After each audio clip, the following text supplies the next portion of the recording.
Primary ignition.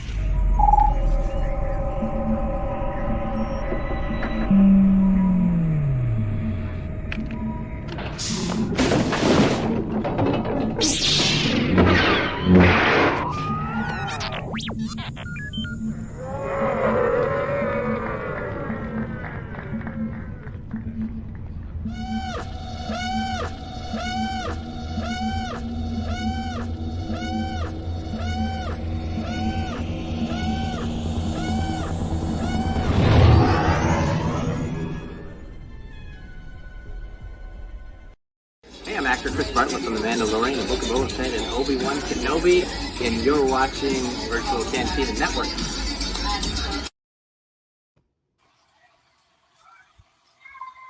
Hey, everybody. Welcome. Hello. Happy Ewan McGregor Day. Indeed. Congratulations to Mr. Ewan McGregor on getting a star on the Hollywood Walk of Fame and basically being inducted Woody Christensen. Very happy about that. But welcome to another week of the Virtual Cantina Network's very own Watch Along. Riding Chewy today is our very own Barry Allen, otherwise known as Dave. I was going far more for like Sheldon Cooper. Oh, okay.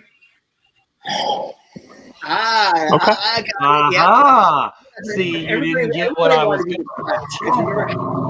I like Star Wars too. And it does bring up a really good moment that happened on that show. Exactly. He likes Star Wars there too. are methods to my madness, sir. Methods to my madness. Do you also realize that I just got the correlation because I just thought you were wearing a random Flash shirt today? Aha. Yeah, and there's Bryce. It's either that or he's quick on his feet. That too. But thank you everybody for joining us tonight. We greatly appreciate it. Bryce, thank you so much for joining us this evening. Yes, I am glad summer's winding down and I can be more available for things like this. Very nice. Glad for you to join us on a very special episode. For those of you tuning in that were expecting us, the build up to rebuild the galaxy. Sorry to disappoint and surprise, though. Events of the week dictated that we pivot. So we pivot a little bit, but yes, don't forget tomorrow. Rebuild the Galaxy starts on Disney Plus. Did anybody know that if it's a full 4 episodes being launched at once, or is it week after week? Yes, I think it's. I think it's weekly, isn't it? For the next 4 weeks. I thought it was everything. It might be. I can't confirm that. I'll be honest. I thought I heard it was just going to be I thought they said it's a 4-week event, which led me to believe that it's going to be one episode. Will not be the first time that I have been incorrect. Me neither. The Skywalkers are there right now at the LCAP to see the preview of that.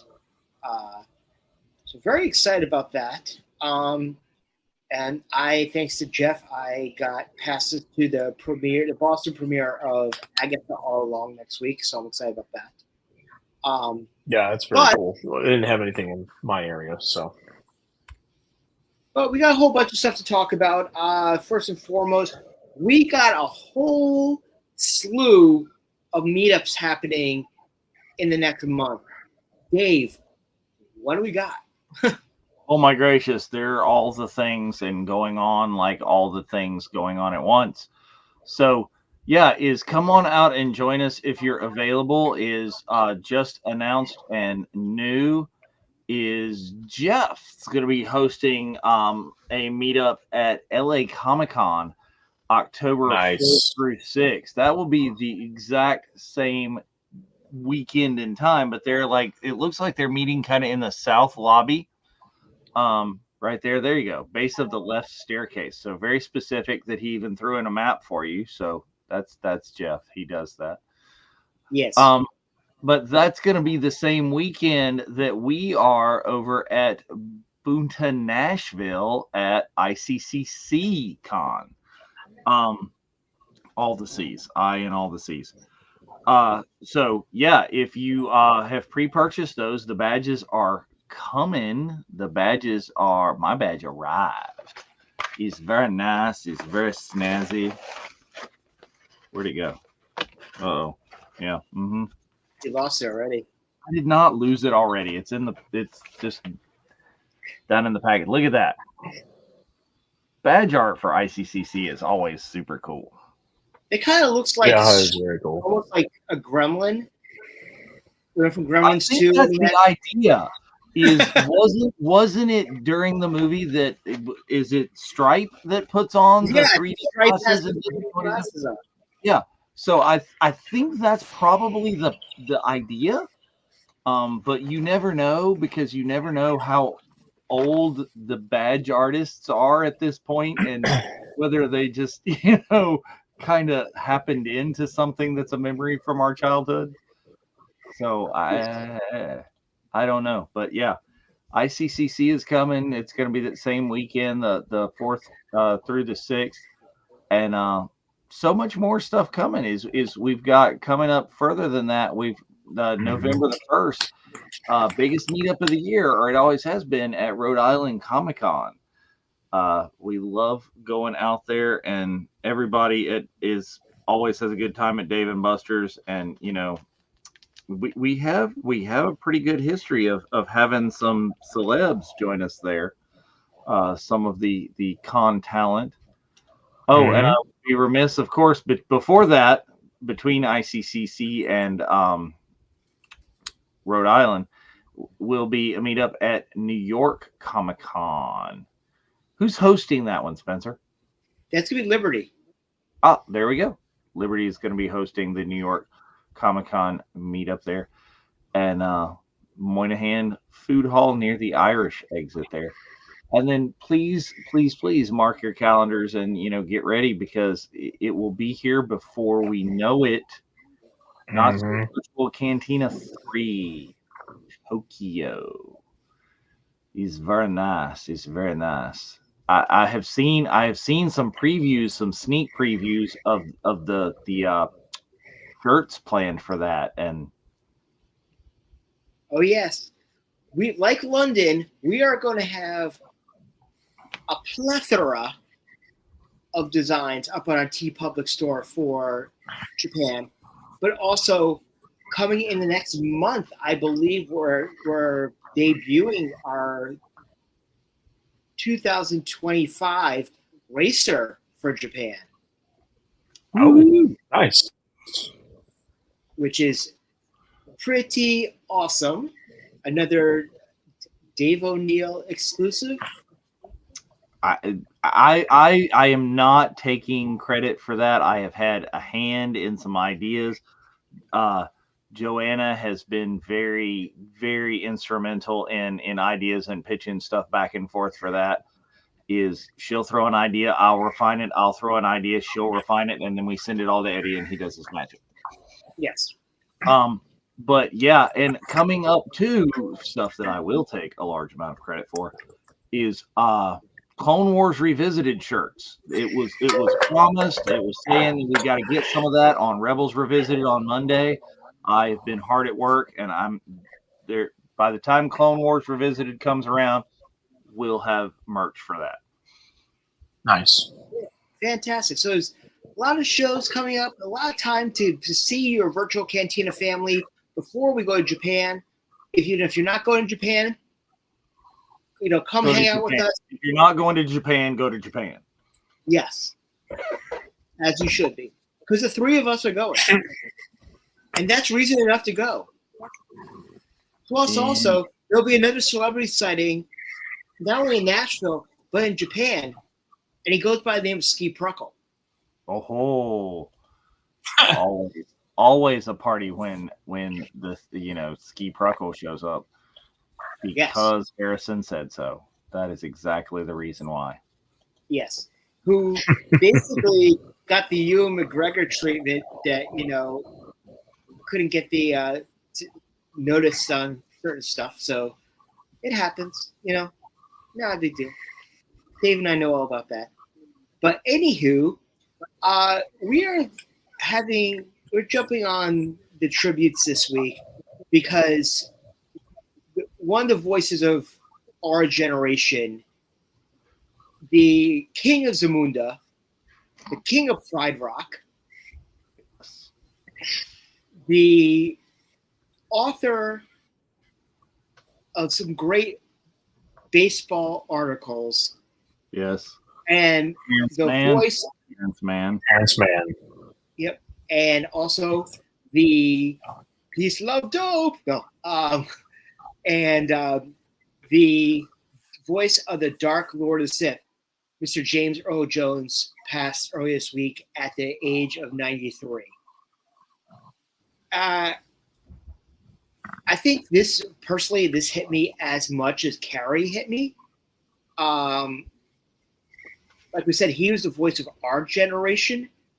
As far as, even this is CNN, and just Dave, what to at least our generation, and I know Bryce is on the cusp of our generation, but Dave, you and I are deep into Gen X. How much did James Earl Jones affect what we heard? I know a lot of people say, "Oh, I hear Morgan Freeman," but what did the voice of James Earl Jones do for our generation? I mean, James Earl Jones was the voice of voices before Morgan Freeman was the voice of voices.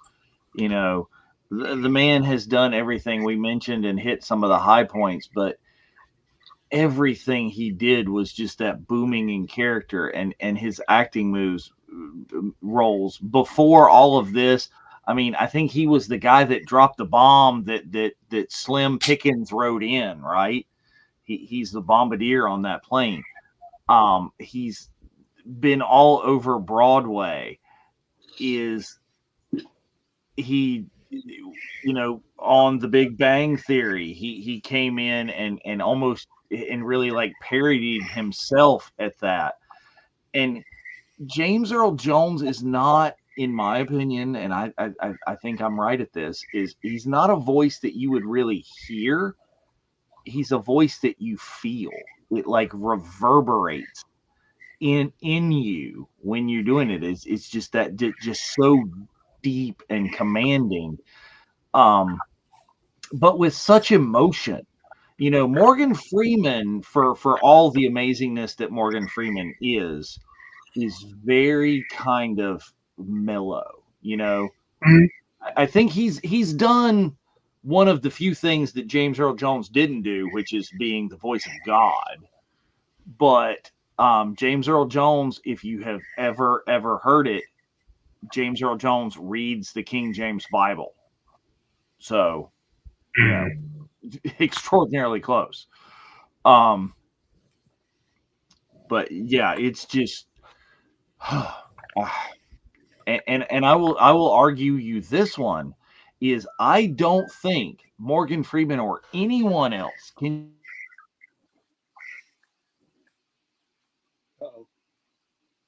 Oh, we have a frozen Dave. Dave's in the Speed Force. Oh yeah, maybe he's moving too fast.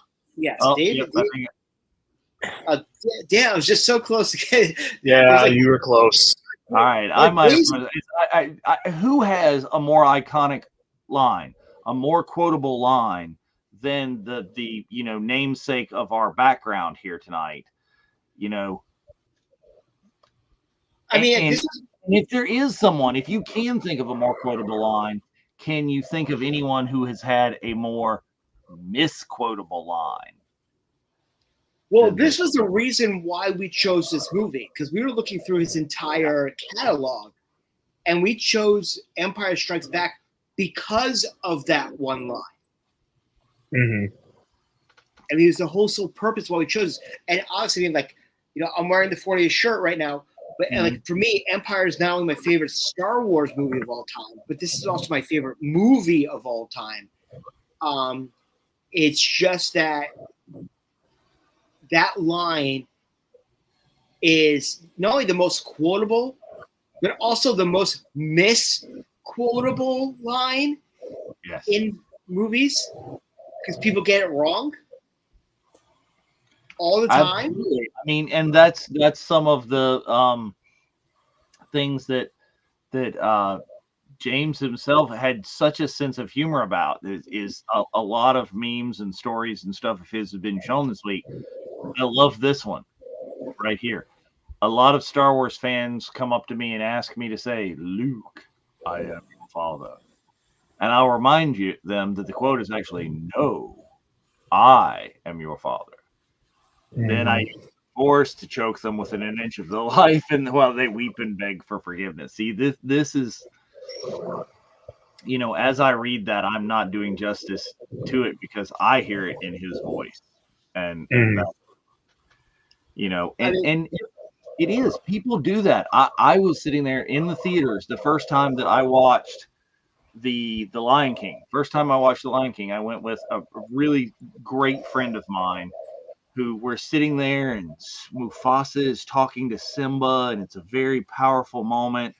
And she leans over to me and just goes, "Luke, I am your," and I'm like, "Shut the hell up. No, you're ruining this." Right. But it gave that same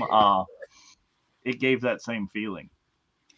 My father. So when James Earl Jones passed, I texted my dad, and we were chatting about his career and stuff. He calls me the day after and said, "Spencer, I can't believe I'm calling you right now. But until you told me that, and I saw the articles on the New York Times, I did not know that James Earl Jones was the voice of Darth Vader." And I'm like, "Why are you calling me to tell me that?" And my mom's like, "Yeah, why'd you call Spencer on that? That's not right. You're calling Spencer to say you didn't realize that was Darth Vader." I mean, but we talked about this on the show the other night. The 4 original Darth Vaders, unfortunately, have passed into the Force. They were talking about David Prowse, who was the body of Darth Vader, Bob Anderson, who was a stunt double, Sebastian Shaw, who was the face of Darth Vader, and now the voice of Darth Vader, James Earl Jones. Mm-hmm. So the original Vaders are all passed, unfortunately. Yeah. I mean, thankfully, because of Disney Plus and the prequels, we now have Hayden and Tom McConnell and Demetrius and so many other great actors who have gone into the suit. But these are the main 4. But still, with all of them, James Earl has been like the Hugh Jackman of Darth Vader. Is no matter who's in the suit, James is still doing the voice for Hayden. James is still doing the voice for Demetrius. James is still doing the voice for Spencer. He's doing my voice? Yes. Wow. I guess so. Yes. Well, but here's the thing is, Jeff's made a good point that Disney now owns the voice in perpetuity. Is right before the strikes happened, James Earl Jones sold his voice rights to Disney. So for now to the end of time, James Earl Jones's voice is the only one you will ever hear in the voice of Darth Vader. Yeah. Well, in the releases they want you to, right? Because he has been voiced by other people in animation, in Lego. So it will be an AI, a computerized version of James Earl Jones's voice in whatever properties Disney chooses to maintain the content. Mufasa. Right. Now I don't know about that. And this is going to be something that we are going to delve into. It's not our week because it's an archives week on the it's an archives week this weekend on the Sunday show. But the following Sunday show on the Unifying Force is we're really going to deep dive into James Earl Jones, his filmography, his life, his legacy, and a lot about the ethical dilemma of using his voice and the door that kind of opens for.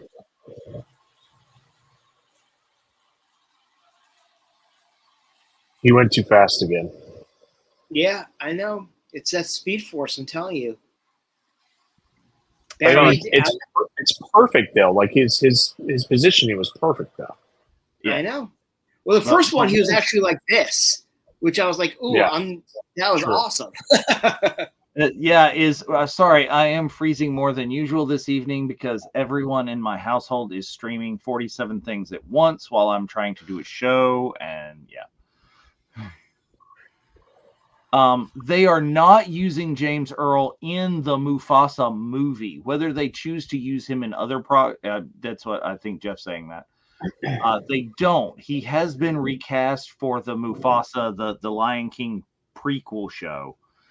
But we don't know exactly why they've chosen to do that. Did they choose to do that because they don't own the rights to do it, because it would be too difficult to AI him in that, or simply because it is a prequel and they were trying to get a younger Mufasa voice? That would be my guess. I don't think it has anything to do with that. I think it's just because it's like more of an origin story that it really wouldn't make sense to have his voice as, a baby cub version of Mufasa. Well, I don't know how far back they're going. You know what I'm saying? Is the actor that they appear to be using, or that IMDb credits with Mufasa, is not like, it's not a kid. It's not like Jonathan Taylor Thomas doing young Simba or anything like that. So like I said, I don't know if it's like teenage Mufasa or just pre the events of the Lion King Mufasa. I mean, it could be worse. It could be Northwest playing Simba.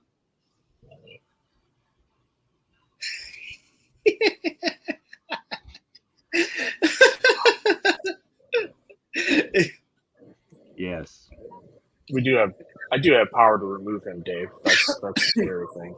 Yeah. Yes. That it may come to that. Oh man, but yeah, I mean, what a great, actor. What a it's funny if you look at this. It's some of the greatest actors in history, and look what their final movies are, and you're kind of scratching your head after looking at their thing. You look back at Raul Julia, incredible actor, not just known as Gomez Addams. Yeah. His final movie was Street Fighter. John Candy, who was one of the most prolific comedians of our generation, Wagons East was his final movie. James Earl Jones,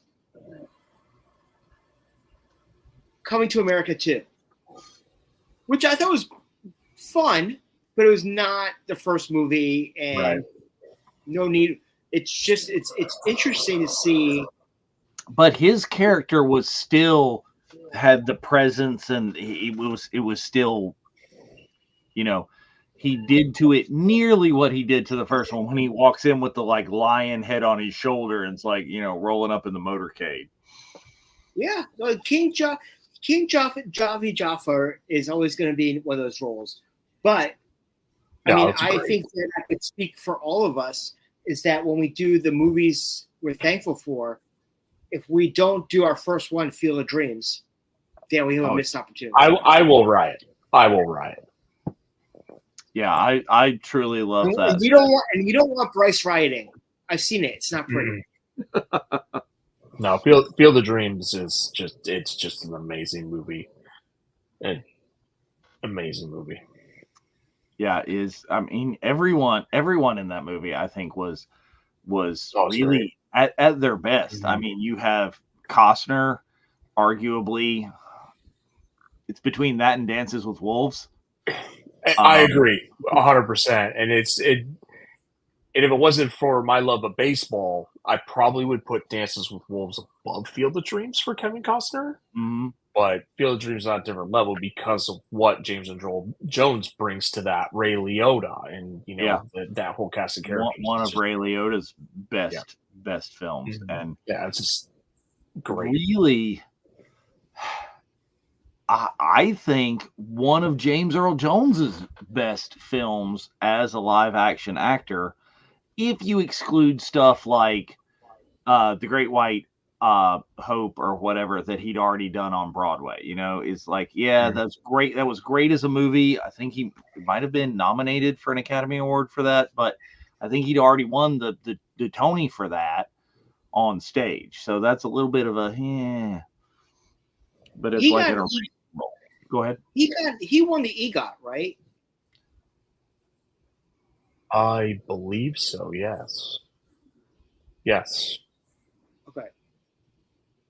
Well, here's also an interesting fact about Big Bang Theory and James Earl Jones being on there is the first time Carrie Fisher and James Earl Jones met in real life was on the set of Big Bang Theory.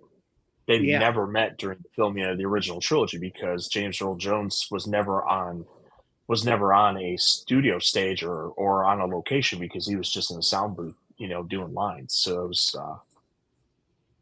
thanks, Jeff. Appreciate confirmation you got the EGOT. Yes. Okay. So James Earl Jones, Emmy in 1991, Grammy in 1977, Oscar 2011, Tony 1969. Yeah. So he was nominated for an Oscar for Field of Dreams and was snubbed on that. Yeah. But we never found out whether or not he was going to do Sheldon's Comic-Con. They were too busy having sushi and cotton candy and playing Ding Dong Ditch with Carrie Fisher. Oh my God! And that line that she's crazy was hilarious. She went with it. It was even better. Yeah, James, it's not funny anymore. Then why am I laughing? Oh, it's so good. And then when he was on Letterman one time, Dave Letterman gave him his 10 things that sound cooler with James Earl Jones saying it, and I think it was just some really boring like one-liners, but the way he would say it, you're like, oh yeah, it does sound way better that James Earl Jones is saying this. And I'm sorry, but as a child, how many times did we go up to those fans, like a fan in our house or on our desk, and say the line? Oh yeah. Yes. Like, I mean, they do that in the middle of Tommy Boy. I was watching Tommy Boy the other day. Oh yeah, it's such a great scene. Yeah, but we always, Oh. All right, let's see. Here we go. I went down the rabbit hole with the EGOT. So James Earl Jones has, between 1969 and 2017, received a total of 8 awards. So let's go back to the beginning. In 1969, Best Leading Actor in a Play. So the Tony for The Great White Hope. 1987, Best Leading Actor in a Play for Fences. And if you have never heard of or seen Fences, get your butt on YouTube immediately following this and go check that out. If you're awake. Yes. Or on the West Coast. Fences is great. 2017 Tony Award, a special Tony Award for Lifetime Achievement in Theater. So the 1977 won the best spoken word recording. It is ironic that he won his Grammy in 77, but it's not for the Star Wars. It's a Grammy for the best spoken word recording for Great American Documents. Yes. He won a Daytime Emmy in 2000 for Outstanding Performer in a Children's Special called Summer's End. 1991, 2 Emmy Awards in 91. Outstanding Lead Actor in a Drama Series for Gabriel's Fire. And then also the Outstanding Supporting Series or Special for Heat Wave. I think that's about the Los Angeles riots in Watts. And then in 2011, so there's kind of a little asterisk with his EGOTs, because his Academy Award in 2011 was an honorary award, which is a non-competitive. He wasn't like, against whatever, but it's just,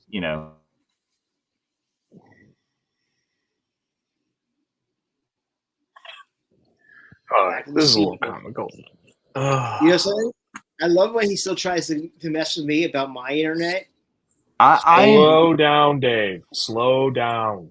I'm clicking 47 things over here in the other, and again, everybody in my house has 18 devices streaming right now, and I'm like, look. Yeah, get one of those routers that's got like 4 8-lane highways on it. Well, I'm going to have to, I think, run a direct cord up here to this and not run it off the Wi-Fi. That's what I really need to do. Yeah, that always helps. But anywho's, we're about that time, so please make sure that you have your Disney Plus all queued up to episode number 6, Empire Strikes Back. So, Dave, whenever you're episode ready, 5. Episode 5. That's it. Dude, 6 would be really? 6 would be the Ewoks there, Chief. Yeah, well, I'll be over here. All right. Everybody ready? Everybody good?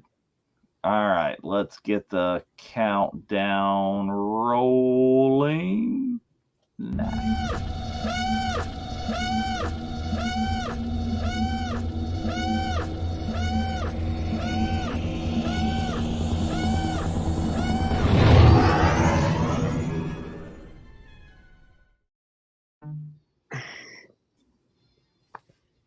You know what I appreciate about this graphic is that I put my camera at such a good angle that my head actually is in the helmet and nothing. I was actually noticing that missed opportunity, honestly, with Rise of Skywalker, because they bought Fox right before the movie came out, and just to end the Skywalker saga with the 20th Century Fox logo, that would have been awesome. Yeah, but we all know the Skywalker saga not over. I mean, they said, "Oh, we're done with the Skywalker saga." Oh, wait, we're gonna put Plagueis in the Acolyte. Oh, you just made the Acolyte the Skywalker part of the Skywalker saga. Could have been worse. He could have been Grogu Skywalker. I'm not sure that I would classify that as Skywalker saga. Well, no, Luke showed up in Mandalorian, so that has to be part of Skywalker saga. Oh yeah. Oh, we're stretching. So do you think the new Rey movie is going to be considered Skywalker saga by proxy? No. Jeff thinks so. And if Jeff thinks so, I mean, we know at the end that she takes the Skywalker name, but I do feel like it's going in a completely different direction as far as what the Jedi Order is going to be and what it's going to look like.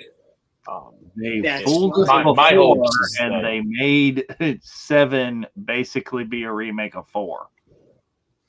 I was okay with that, to be honest, because I thought it just paid homage to the people that have been begging for Star Wars for a while, and it also drew in a whole new audience. Like Sophia, she's 7, but I tell you, like, she relates more to Rey and than anybody else. I mean, she's a diehard Chewbacca fan, so it's great because Chewie's like in every movie, including Solo. So like, she's a diehard Chewie fan, but she loves Rey, and I do too. Well, I mean, I'm not saying Listen, it was. I have nothing against. Go ahead. He's Oh frozen. no, I mean, listen, Rey, as far as young females, did a lot, for this generation and then some, and led into some great female roles afterwards. But, obviously, it's unusual to see that happen. But if you look at this, I mean, Bryce, Is that you the were in the original? room as well. Okay, is it me? You know it is. Or is Yes. it you guys? It's Yep. everybody, I think. Yeah. Ooh. But Bryce, I mean, Dang, you were that in the looks good. room when Daisy came on stage in London. I mean, the fans were so excited for her. Yeah, I at one point I don't know if I said it to you, or I know I definitely said it to Sarah. I said, if I think who's going to be back there is back there, I'm literally going to lose it. And you did. And I'm like, if Daisy's there, I said, the tears are going to be coming, and they did. I know people criticize the writing and the direction and everything like that, and I just look at it from Sophia's point of view. Because Star Wars is for kids, right? George said it back in 2017 when he was in Orlando for the 40th anniversary of Star Wars. You just look at a strong female character that doesn't know who she is, doesn't know where she's going, is on a journey to find herself, and at the end of the day, when she finds out who she is, she decides, that's not who I want to be. I would rather be a Skywalker. And for me, that just is a great hero journey, and I will always defend that because I thought it was great. So this brings up a really interesting subject, because obviously, as a parent and as a diehard Star Wars fan, for your entire life, you saw Star Wars in a new light when you introduced your daughter, and your daughter started having love to it. Dave, you're the father of two daughters. When they first saw Star Wars, did that change how you Jar Jar? Yeah, I mean, isn't that one of the reasons why you had the affinity to the character, because your daughter fell in love with Jar Jar? Absolutely. Is my youngest Dave and Carbonite. You gotta take a picture of that funny one because he's made for kids. The reason why I'm freezing because she's watching Lord knows what at this moment. But yeah, is the affinity for Jar Jar. And my oldest really loves Rey. Is the Halloween before The Force Awakens, we all dressed as Star Wars characters, and I did, crotchety old Luke. And then, with, mechanical hand Luke, my older daughter did Rey, because we'd seen her in the trailer at that point. And we were hoping for other things. So the youngest insisted on being Jar Jar. And then, what never was, my wife dressed as, Mara Jade. What could have been. You should get that. You should have Michelle dress as Mara Jade and go and meet Timothy Zahn in Nashville.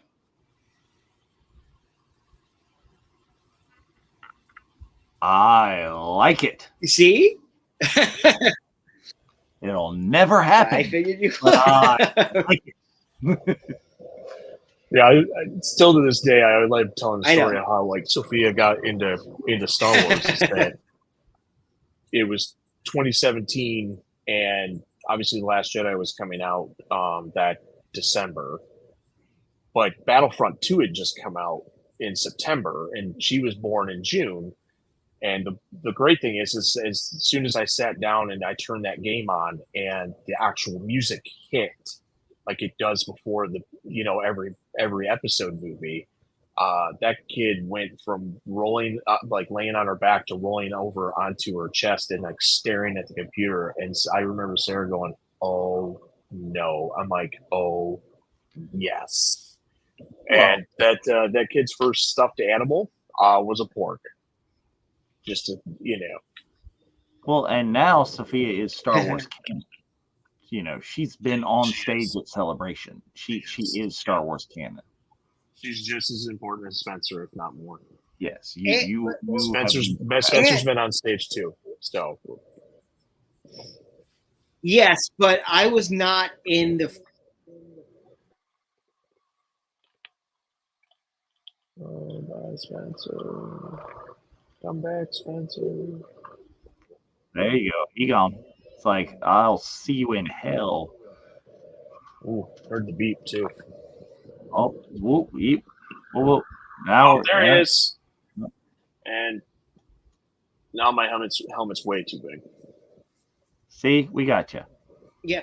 What I was about to say was, yes, but I did not make the overall video at the end of Celebration recapping the entire weekend, whereas your daughter was prominent in that with Sarah, but your daughter was. Yeah, there's one time, right and then yeah, it was pretty awesome. I do have to admit that. Hey, look, But it's yeah, Harry going on Reid as stage the and doing the. Exactly. So Chris, I was looking over in the other window there, and all the information I can find is it just says that Rebuild the Galaxy releases September 13th. So I'm assuming midnight Pacific, and I'm assuming for the whole thing based on that. It doesn't give you that 9 p.m. I think the ones that they've been doing weekly have been like 9 p.m. on a weekday for viewing altogether. But I am finding nothing that hints at that on any of the interwebs.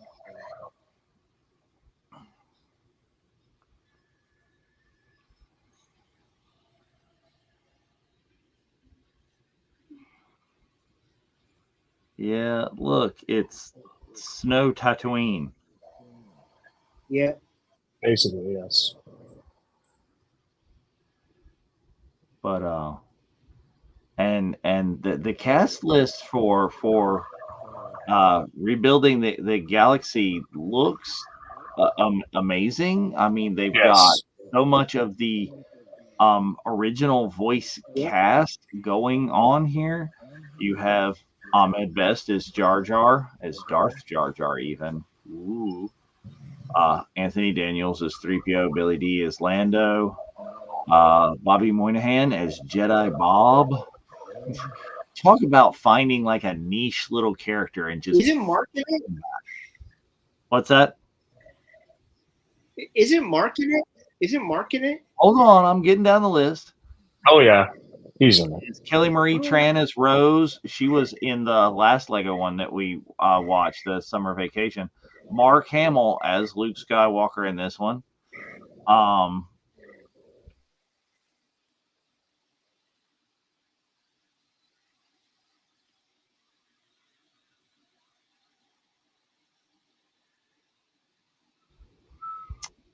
It does not list a voice for Jedi Vader. I'm assuming it's not going to be James Earl Jones AI. I assume it will be the usual Lego Vader voice. Right. Well, Jeff was saying earlier that Chad Vader does a lot of his Lego movies. Mm-hmm.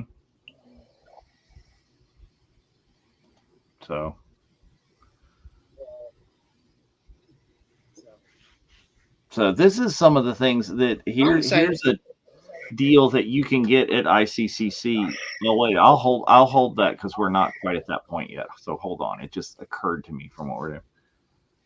Oh, here's the Chewy Howl. Here it is. Mm-hmm.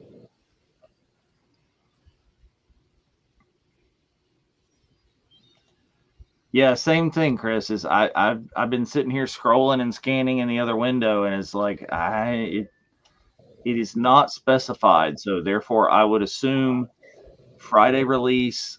I'm betting midnight Pacific, 3 a.m. Eastern, and I'm betting if they're dropping it at that time of night, they're dropping it all.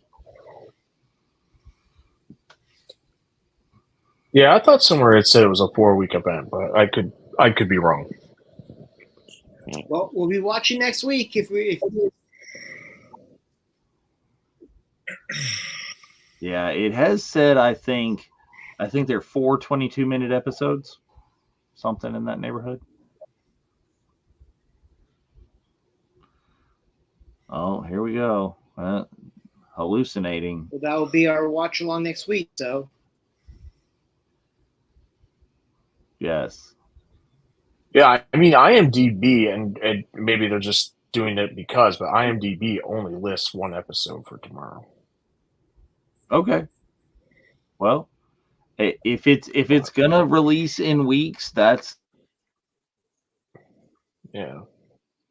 I mean, that's what I thought what was told, but I mean, it could just be a placeholder and then they just launch all 4. But I think it would be really cool if they did it as a 4-week event. yeah. I mean, if it's 4 weeks, we'll do it a little bit at a time and we'll figure it out. Yep. Oh, also, I'm scrolling and looking here in the other window as well. As I saw announced this week, James Earl Jones had the honor, I believe, of being the first celebrity guest star on Sesame Street ever. And I was like, I actually could see that. Yeah. Yeah. Oh, wow. I was like, I know he spoke at colleges and That's stuff incredible. as well. I think he's had some honorary doctorates. Mm-hmm.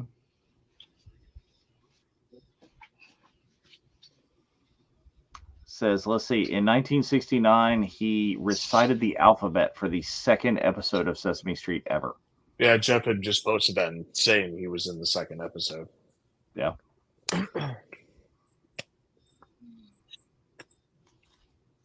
Yes, Jeff. Darth Jar Jar is incredible. Yeah. Darth Jar Jar is going to be a thing.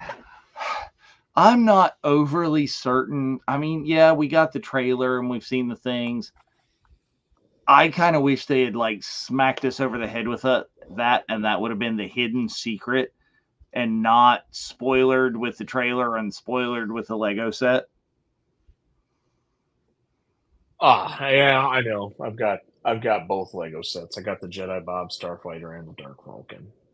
Yeah, I mean, they're pulling the kind of thing they used to for the prequels. Is, for Mando, they were super secret and they didn't let any of that stuff out ahead of time. Is they kept the Grogu secret.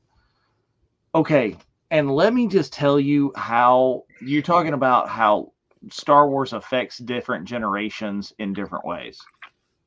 Oh, yes, he gone again. Oh, I didn't even notice he was frozen. So anyway, okay. I have to duck down. We'll get this fixed in a minute. But I teach elementary school, right? So I'm a huge Star Wars fan. I have a Yoda standee, a life-size Yoda in the back of my classroom. I think we have the same one, Dave. Mine's literally over in the corner here. And I love it because when I shut the door, that's when he pops out. And the other day, Kenobi was up here and he pushed the door and he freaked out because all of a sudden this cardboard Yoda was staring him in the face. I'm like, don't ruin that. So like I have this, and I had a kindergartner today who's like, he sat there, and at the end of the class, they're on the way out, and he sits there and he asks me, who's the guy in the back that looks like Baby Yoda? And I'm like, damn it, child. Right? You need an education. So, He's back. oh. So yeah, it was a thing. Yeah, the Grogu thing was so well done. And the whole Plo Koon thing is hilarious too when you think about they did it at the end of Mandalorian season 2, and then they carried it over into the whole Book of Boba Fett with Rosario. Rosario was given the same thing, like Plo Koon was going to be there, and she turns around, it's Mark Hamill. I'm like, how did they do that in 2 different series with different actresses, and nobody gave a clue, like, hey, this is going to happen to you? Well, and everybody bought that because Katie Sackhoff tells that story where she immediately, when sees that it's Hamill, calls up Filoni, like, damn it, you lied to me. Oh yeah, she said, yeah, she's like, Dave tells me everything, and he didn't tell me this. Yeah. But we missed while Spencer was freezing and we were doing other stuff, some of what and there we go again. And one of the things that you can talk to Jim Swearingen, the creator of a lot of the original Star Wars figures, and the creator of the Tauntaun with the belly slit, going to be at ICCC, and you can talk all about that whole deal. And you can get a Tauntaun sleeping bag. They're not cheap, but you can get one. Oh yes. So what I was trying to say, and I don't think the interviews want me to talk about it, is that when we were at Rhode Island Comic Con and Ahmed Best was there, he told me not to put this online, but I think that I can now because I actually had him sign a Darth Jar Jar print. Nice. Years ago. Well, yeah, years ago that was photoshopped, but now it exists. It's a thing. Yes. And this is the first piece of Star Wars that's post Rise of Skywalker, because the timeline for this is actually after Episode 9, which I found very interesting. Very cool. But yeah, we saw but then I realized the holiday special, I thought, went past Rise of Skywalker as well, because Rey's training Finn. I believe we haven't watched the holiday special again, but Summer Vacation really kind of appears. It's in that neighborhood somewhere. It possibly could be. When they're all on the Halcyon, it's maybe between maybe between 8 and 9, maybe post 9. But they go all over the place because, again, they have Anakin, they have Palpatine. It's very time jumpy. Yes. Yeah, the holiday special is very time jumpy too. Yes. See, Jeff's about to go hang out with a Jawa, our favorite Jawa. Bye, Jeff. Tell her that her favorite Spencer says hi. Tell her that her favorite Dave says hello. Again, first one to go get the limited edition Jawa, the large size Jawa signed at San Diego. But here we are. We're getting our, I'm telling you, if I had been James Earl Jones, I would have a Bluetooth speaker that I wore on my belt that had that theme music whenever I walked in the room. It's like, no, me. Thank you, Jeff. Make sure you say BRICE. She'll know exactly what you're talking about. There you go. Well, you should see some of the admin chats because that's exactly how we say your names. Oh, that's okay. Yeah. So, do you think that cushion for that bed that he was in the medical bay, it looks like a pool cushion like you have on a lounge chair outside your backyard? I mean, even. I mean, they had more of a budget for this one than Star Wars.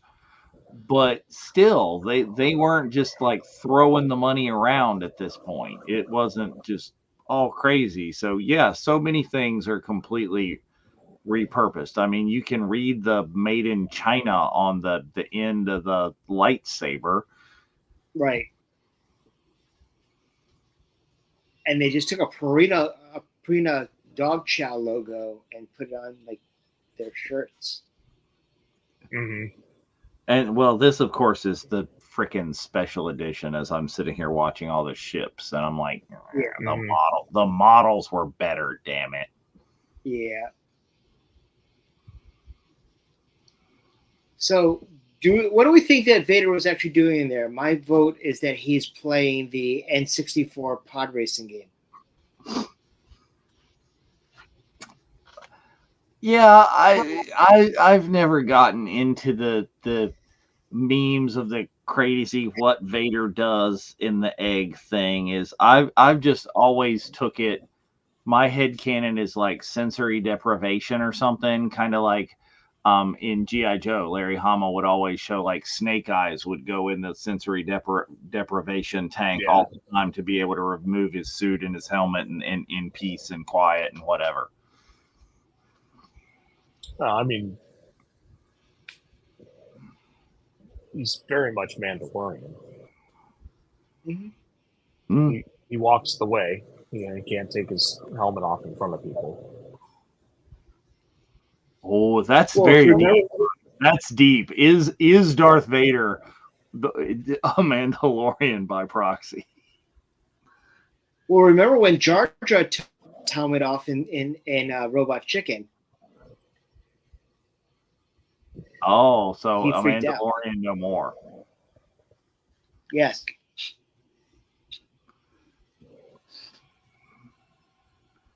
Yeah, but see, they're still using like found props because that dude was just carrying like a vacuum cleaner hose. Oh yeah, dude. The stuff that they did for the props and everything, and how they, was it the comm device that Ewan has with Attack of the Clones was the Gillette women's shaver. Yeah, and that's when they had money, but not spending money because they dumped every ounce of dollars into the complete and total CGI. Yeah, they went CGI, and then when they were like, "Hey, we need some practical effects," they were like, "Well, we don't have any money left." It's like, I'll just grab that razor and paint it. Get a razor, it'll be fine. I always like watching like transport right shows. here. One of the things that I saw at ICCC last year is obscure toys. Right, that kind of like fish-shaped transport right there saw a lot of those like pristine condition ones. Well, yeah. Well, when we were in Chicago, and we went to that one one vintage place, they had probably 4 or 5 of those still in the box, and they had a Falcon sitting up there in the box. Oh yeah, we still curse about that Falcon for $150 complete. That were like, none of us could afford at that time. We're like, how you get home? And it was like, yeah. Well, I have since purchased my Falcon that I have back here that I am restoring and getting all the original pieces and parts. Nice. Yeah, there's one that I saw on Facebook Marketplace that I think it was like $100, but it was just missing way too much. Like the end cost would have been. Well, it'll cost me ridiculously too much by the time I'm done with it. But I'll get the Jajaric table, I'll get this. Ooh. Oh, see, selling. I had transport at one time. Reach out. We just if you need it. We just saw our good friend. Oh yes. And member of the group, as well as actor who will be at ICCCon, Mr. John Morton. Jack Ralter. Yeah, right there. See? classic. And this Old one Snow actually Scooter. like has him right there in it. There's Dak sitting backwards right there.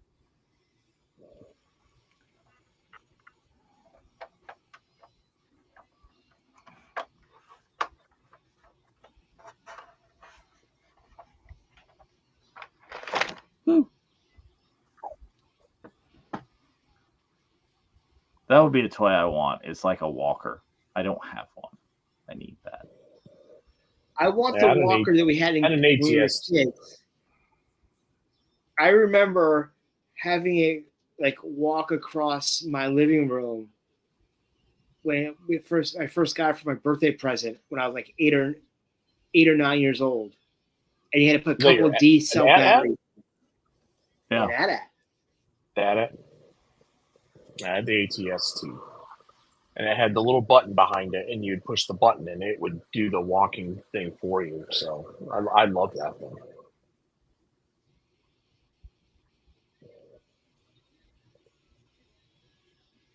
And here you go.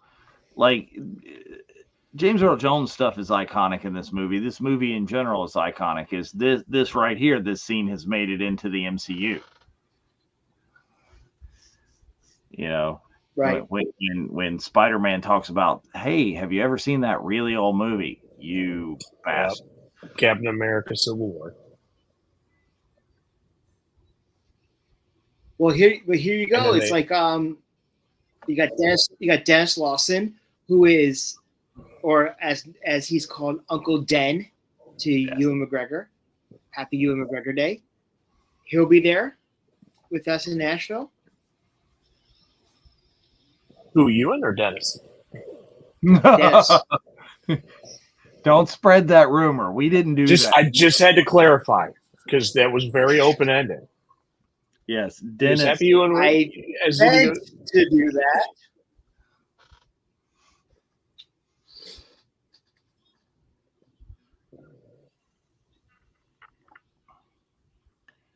Yeah, and they started very, very early in these movies, whether it was, on purpose or not, is let's slightly change the characters' costumes so we can make even more figures.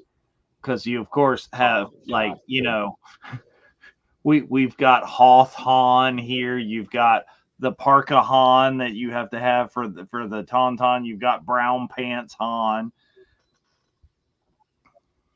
Yeah. Yeah, even with the Lukes, you had trash compactor Luke. So in his Star Wars thing with the slick back hair, you got Hoth Luke. Yeah, you got Hoth Luke, and even with the Blacksters, they went farther. You had the Yavin Ceremony Luke, and not only did you have the Yavin Ceremony Luke in the regular line, then they had to do a special edition with a bunch of extra stuff. With his Yavin medal, the helmet with the blaster shield down, with the lightsaber, and then you had the little droid training bot and all that other stuff that was included with it. Oh yeah, and we of course here have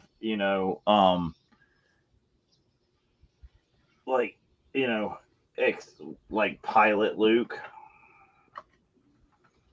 who inexplicably has dark hair. Mm.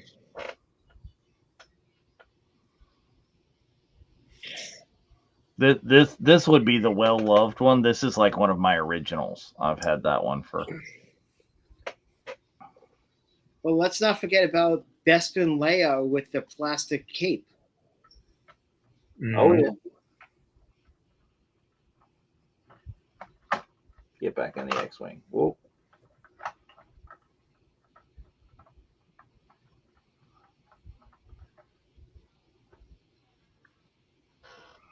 All the things. Oh, and of course, you've got snow troopers.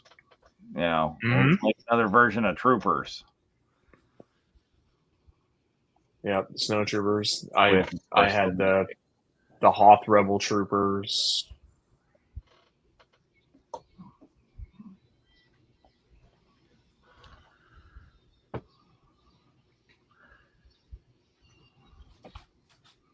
Well, that's a whole play set with like the deflector dish and the whole thing Yeah. with the Hoth Rebel Troopers.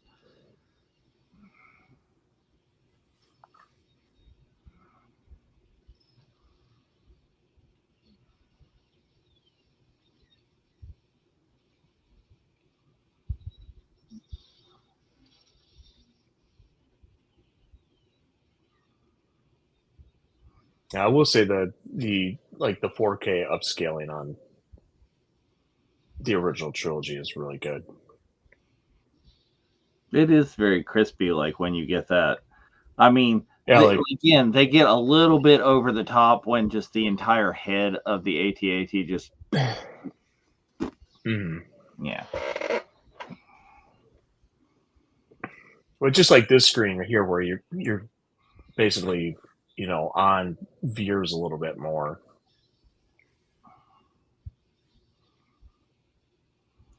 Yeah. Just looks so much better.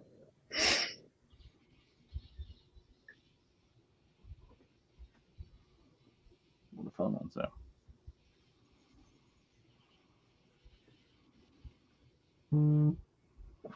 Wait for me. Oh. Nope. Okay. So, do the tunnels on Hoth remind you of any other tunnels in any other movie?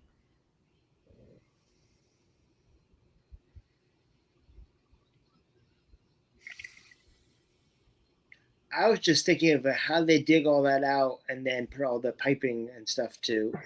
So I was just thinking about the logistics. I'm curious if you and I have the same movie in mind.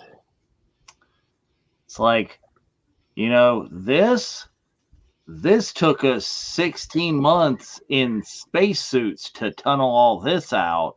What we did in there, we did in a day. Wrath of Khan. Oh, no, see, I wasn't going with that. I was going with Total Recall with Arnold Schwarzenegger. Oh, yeah, just the texturing. The tunnels in Mars. And now, of course, the tunnels on Rise of the Resistance remind yes, I was obviously thinking of Rise of the Resistance initially, but now you're thinking about the tunnels when they're for Genesis. Yes.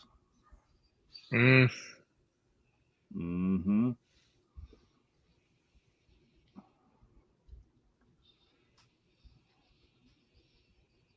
Good point.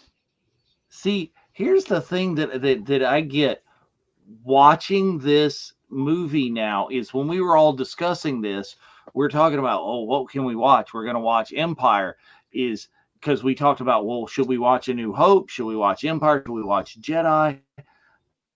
You forget how much of the movie doesn't have Vader in it, but how much his presence is felt for time on screen. Yeah, of course.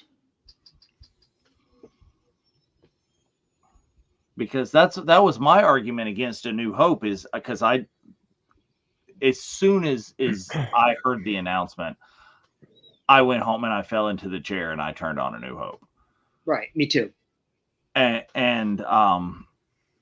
I was watching that and it just struck me about, okay, yeah, he opens the movie, is Vader, David Prowse, James Earl Jones, just opens it up. Right. But then there's so much of the buildup of Luke and Tatooine and meeting Obi-Wan and this and that no Vader. But it's the same here. There's so much that doesn't have him, but you don't think about that when you're not specifically watching the movie. Is his presence is just all over it, and you're like, oh, there must be Vader had the most screen time of anything. It's like he doesn't. Right. Well, it's also like, I mean, we can't compare them, but you want to think about like Boba Fett. Mm-hmm. He had like almost no screen time, but yet his character is ridiculously memorable. Absolutely, he is. Well, and I guess if you think about it too,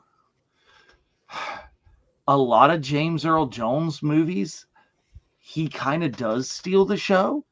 In Lion King, Mufasa's dead in like, the first act or at least by the middle of the movie, Mufasa is gone. But how important and how memorable is that? The fact that this many years later, he's getting his own prequel.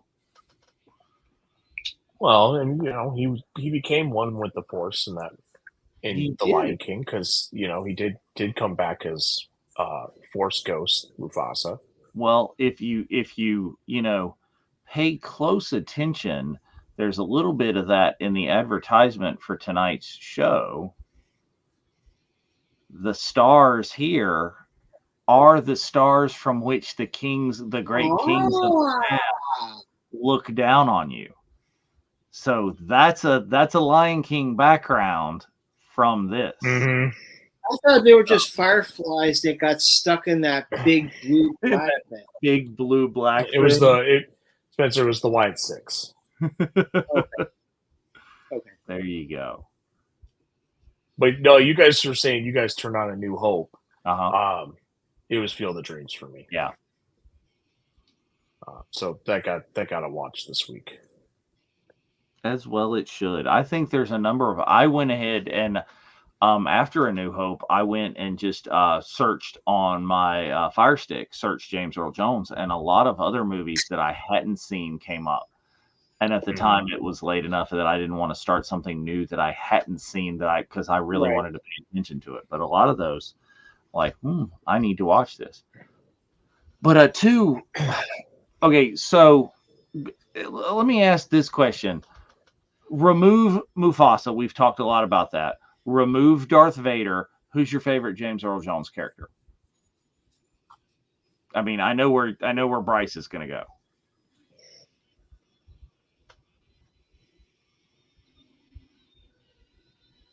What do you think, Spencer? Or you want Bryce to go ahead and go, because I can predict that one. I mean, I'm gonna probably have to go and say, I love King Joffrey. I actually thought that's what you were going to say too. Yeah, honestly, just his presence, you believe that he was African royalty, and it wasn't just the big head of a lion, on his shoulder. It was just that his performance was just captivating. Yeah. Now, I think that was somewhat of a missed opportunity that he did not appear. Now, you couldn't have made him King T'Challa because of how tongue-in-cheek that Coming to America was, but I think it's a missed opportunity that we did not see him in Black Panther. Right. Interesting, yeah. Would have made sense, actually, I think. Yeah. But so who would you say your favorite is, Bryce? Terrence Mann? Oh yeah. But we also forget he was in was it Conan the Destroyer? Or yes. Conan the Barbarian? Yes. With Wilt Chamberlain? Mm-hmm. So, like he was in that movie with playing the baddie. That movie was intense, and he made it more intense. Yeah, I saw a meme of someone flying the his logo, the Death the Snakes flag at half staff on someone's flagpole this week. That's awesome. From that movie. I'm gonna go with one that nobody's mentioned yet. That we're talking about stealing the show here in his limited screen time. He's stealing the show from Mark Hamill, who of course is probably has the most screen time in the first six or the first three movies, 4 through 6. And Vader just kind of takes that over. But who I would go with would be Vice Admiral James Greer from the Tom Clancy series of movies there. He's gonna, he pops up and he's in The Hunt for Red October, he's overshadowing Harrison. Alec Baldwin. He does that, and then as the movie is recast as he gets older there, that same character, the Alec Baldwin character, is played by Harrison Ford. Right. And James Earl Jones, not recast, stays in there. And now he has the chance, like his cancer diagnosis and time in the hospital and his advice. He's the Obi-Wan to Harrison Ford's character in like, what is it? Is it Clear and Present Danger? Yeah, it's Major Engage and Clear and Presentation are the two that Harrison Ford did. Yeah, so I think I got to go with that, because I'm sitting there going, like, he comes in, he gives a line when there's the fight between the Alpha Submarine and the Red October, and James Earl Jones comes in, Vice Admiral Greer. It's like, let me get this straight. That torpedo did not self-destruct. You heard it hit the hull, and he flashes the ID, was never here. Mm-hmm. Yes.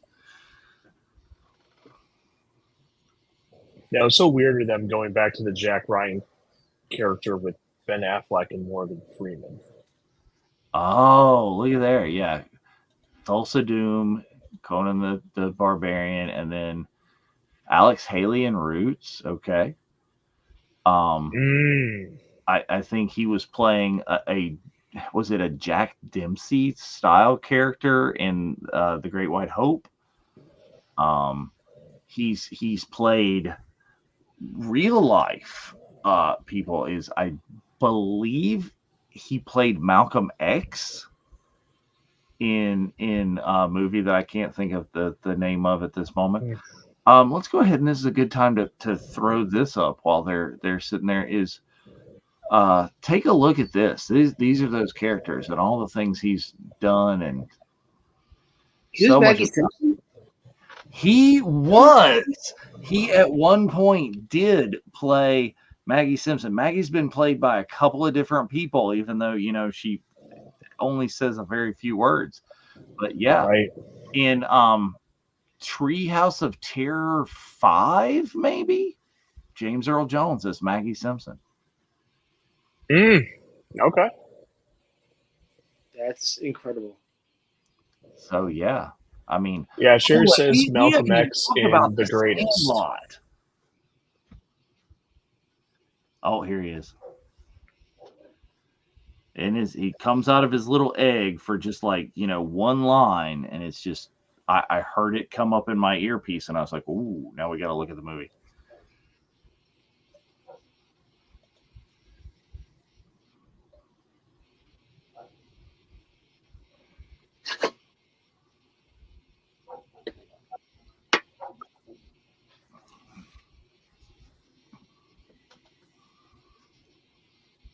Malcolm X in The Greatest. There we go. Right there. Thanks, Sherry.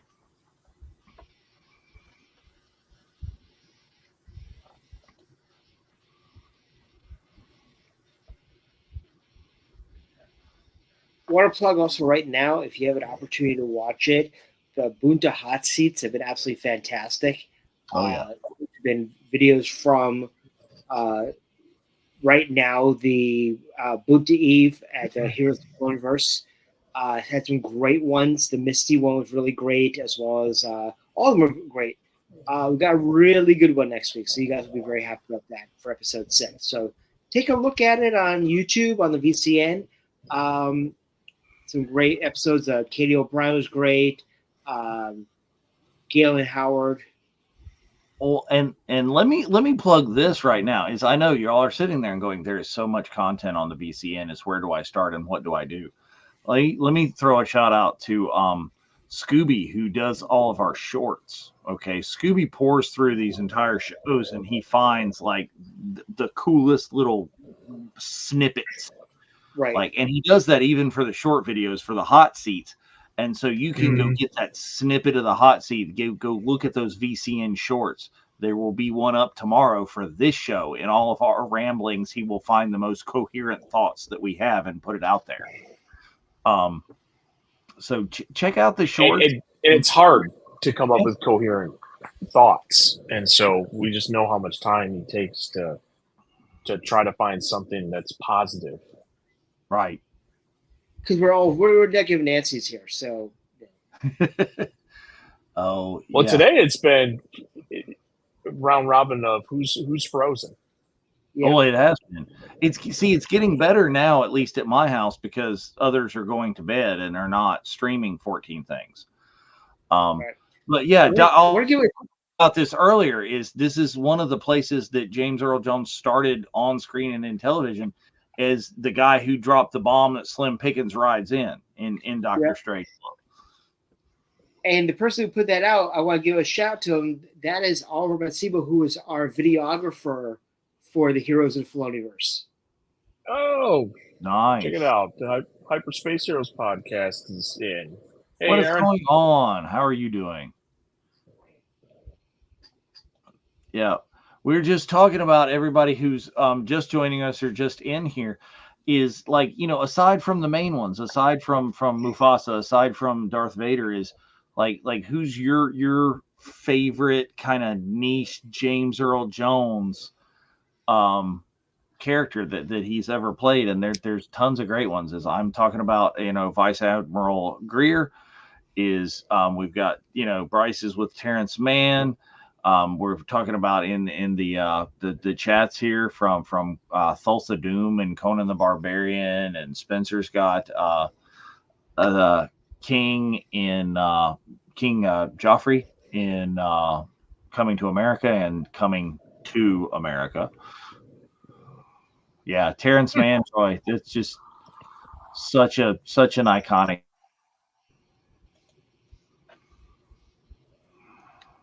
Yes. This is the best lightsaber battle in all of Star Wars. Well, it's iconic because this little lightsaber that they're battling over, that made it to the very short-lived come out to Tatooine T-shirt that didn't last very long, but the Die Hard mashup. Yeah. That's where the light came from. Well, I still love the meme of one of the greatest Jedi to ever live gets his mind blown with a light stick. Ah. I mean, think about this. The dude's been in isolation for so long. His mind is gone. But yeah, Oliver, that is absolutely fantastic. That is fantastic.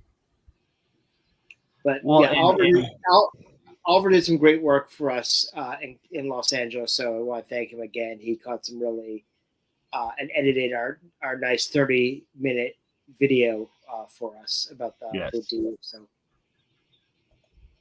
yeah, Troy is Field of Dreams is such kind of a cross-cultural kind of thing. Is you get movie fans, you get baseball fans, you get James Earl Jones fans, and it's just Field of Dreams just hits that crossroads.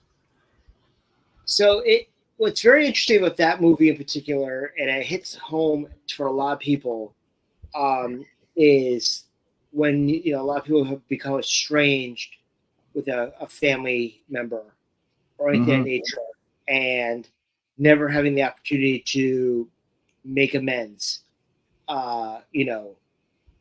That was that. In music, it was that movie that song "Living Years" by Mike and the Mechanics. It's like wanting to say that thing to your parent you never got an opportunity to, or a loved one. Very much, the whole Ray Kinsella storyline. Well, that of course is to a somewhat extent echoed in the next movie with Mr. Darth Vader and Luke Skywalker. Is is bringing him back to the light. Is you got that moment with your dad that you've never known and just spent the last 2 movies trying to kill you. But right, it's like, yeah. So the one thing that would have made that even better would have been if tell your sister you were right. Wait, I need that in writing. Does anybody have a pen? Like, that would have been fantastic. No. That's save that for Robot Chicken. Yes, right there. This is Right. CNN. You know how many times we tried to figure out a way to get that done for Celebration last year This without getting sued? is the VCN. Correct, Troy. No pens in Star Wars. So there's no underwear and no pens in Star Wars. Yeah. You know, I could probably do that. We just need like to search the footage of just for of Vader saying something with a strong V, saying V something. That's all we need. Yeah.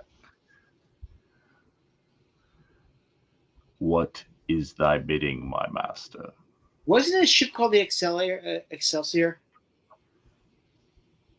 I don't think so. No, it's close. I know Excelsior was a star. Yeah, that's Sulu's ship. Yeah.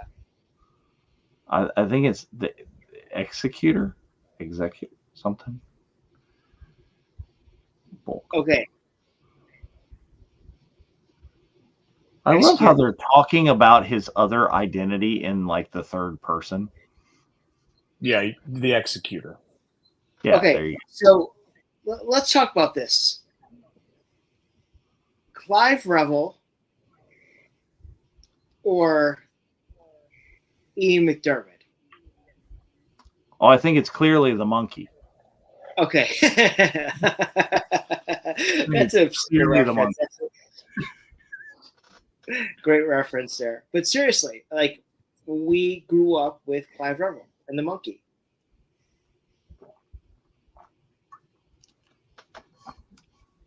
Well, at that point, I don't know.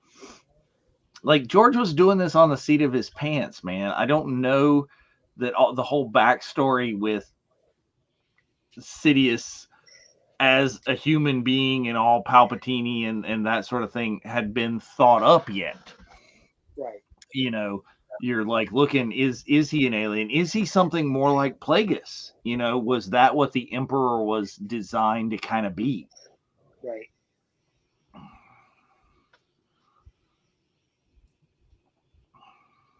You know, they need to have this somewhere. They need to have like Yoda's house somewhere. Like I know you can, you know, visit the original Lars homestead, and there's just different places. They need this. Yeah, like I mean, you can go to Hobbiton in Galaxy's Edge. You should be able to like have a little kids crawl around in Yoda's house. Well, you could do that in Hobbiton in New Zealand, but yeah, Dave, little kids. No, I'm talking about like kids. Oh, that you are know, like, we'll be in there. We'll be okay. good. That's what I was thinking. When you've got Luke like crouching and crawling around getting the soup. He's like, oh. Well, I mean, Mark Hamill's like mine and Bryce's height, not like you, Skip, and Jeff type of height. Yeah, that's kind of be. There's like, not too many people that walk around with Skip's height. Yeah. Well, you know, Skip is taller than Superman. Yes. All the Superman. But not taller than Eunice. Not by a long shot. That is hilarious.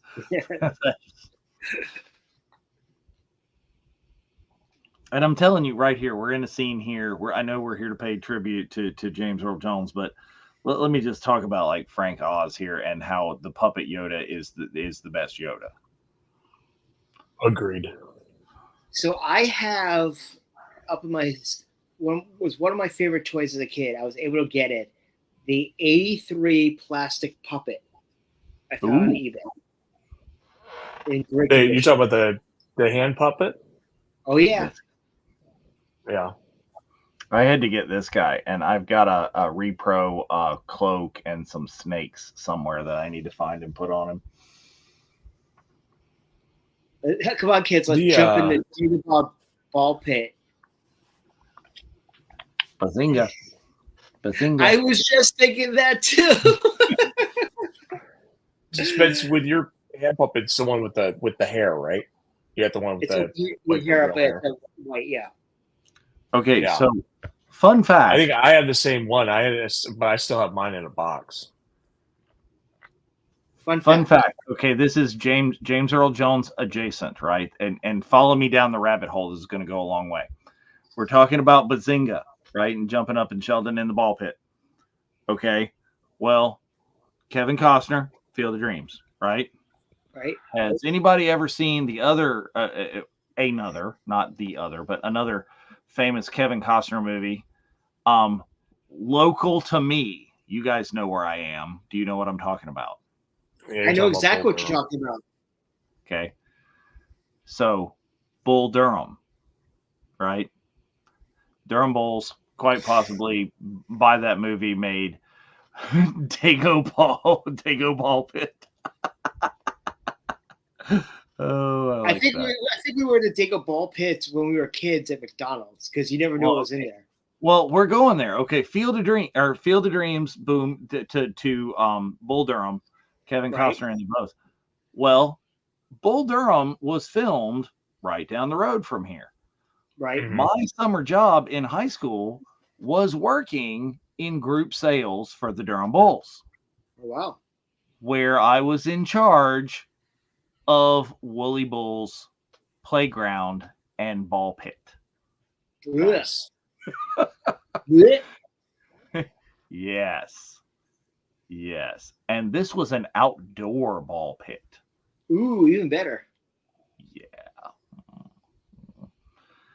Mm. So, yeah, I just didn't have this shirt at the time, or I couldn't wear it to work anyway because we had the little uniform and the thing and stuff. But it's just like, Bazinga. I was Bazinga before Bazinga was cool. Yeah. So we'll give another plug out. Trademarked it. Yeah, well, we didn't know then. No, we didn't know it was coming. But yeah, that is another cool Kevin Costner movie. Those are kind of things at some point, you could go down the rabbit hole like of movies you're thankful for. Is Bull Durham is an amazing baseball film. Yeah, and coincidentally, some of the better baseball films that are out there are the Kevin Costner ones, mm-hmm. right? Yeah, Bull Durham, yes, Field of Dreams, yes, and For Love of the Game. Oh yes. And so what For Love of the Game really gets me is because he's in a Detroit Tigers uniform, and during that whole thing, and so for me, I'm like, oh man, I'm in. Yeah, but so that movie was. If we're going down the rabbit hole, there's a little old movie starring Wesley Snipes, Tom Berenger, Corbin Burnson, and some guy named Charlie Sheen. So no, that's an epic movie. I might happen to have a Cleveland Indians batting practice jersey with the sleeves ripped off and a pair of horn rims glasses with the skull and crossbones. I might have that cosplay. I absolutely. That's a great movie. I mean, I remember like playing baseball at summer camp, and the pitchers, like during our color war, would actually shave the back of their head to be like, Rick Vaughn. Mm-hmm. Yep. Wild thing. Mitchell Friedman. Damn it, Dorn. Oh yeah. But I want to give a plug right now that if you are going to be joining us in Nashville in 3 weeks, please make sure that you try to come to meet up with us at not only our table at table 928. We're looking forward to that. We need that overlay in here. I'll work on that. But also coming to Boot to East Special Edition Nashville, where not only we have our traditional karaoke, but we'll have signings with ILM legends John Goodson and Lauren Vogt. Yeah, see that one we got right there. Boom. But yeah, join us there. see Boonton Nashville is going to be super cool. And like I said, not only are we doing that, but boom, we are here, right? So we're gonna have our own table right there out in the what is that? That's like the lobby area. Yep. And manned with all kinds of goodness, swag, pins, puzzle patch pieces. And airing the VCN from our table as well. So we'll show the best of VCN, and we'll also go live on the VCN from our table. Very cool. Yes. Oh yeah, Meteor Meteor Man. Oh. You want to start going down that road. What about Steel? Shaq Diesel right there. Yes. See you in Nashville. That will be fun. And yeah, it's a good group of guys. The Hyperspace Heroes podcast. Those are good guys. Did I see today that they opened up some more rooms on the block? That there were some extra rooms that opened up? They did. They announced more names on the rooms on the block today. So if you're looking for more rooms, or if you're coming early or staying later, it's going to be a weekend party. Come hang out with your VCN family. We have a great contingent going this year. So it's going to be a lot of fun. Very nice. Yeah. And my first time to Nashville. Oh, you've got to find some time to actually go see the fresh hell that is Broadway. Maybe we'll go after we tear down the booth, and we'll meet up with the girls downtown. And that's a thought, Yeah. I just think one of the nights you guys should try to go to one of Manit Chauhan's restaurants there in Nashville. The who? What? Okay, come again. I missed. So, Manit Chauhan, she's a Food Network star. Okay. She's won Tournament of Champions twice, which is the one Guy Fieri puts on with some of the top chefs around the world. She's won it twice, including this year. She has 4 restaurants in Nashville, and she's world class. So, if you guys want to think outside the box, I mean, she's got an Indian restaurant, and the other ones are various different themed restaurants, but I would suggest hitting up one of those if you Nice. want some top-notch food. That is ideas. That is not something I've ever done in Nashville. Oh, here we go. Slow motion lightsaber battle. So what I thought was very interesting about not just this scene in particular, but if you read the great comic series called The Rise of Kylo Ren, there's a scene in it where Snoke takes Ben to Dagobah and tells him to go into the cave. And what he comes up against is he comes against Han and Leia in the cave.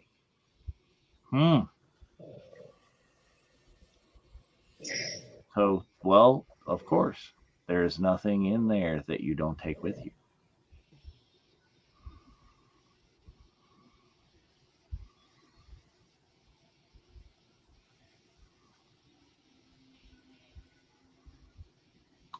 Games on Wednesday before concert starts. Okay, I'm actually getting in on Wednesday, so I will mention it to the crew that's going to be there on Wednesday after we set up our table.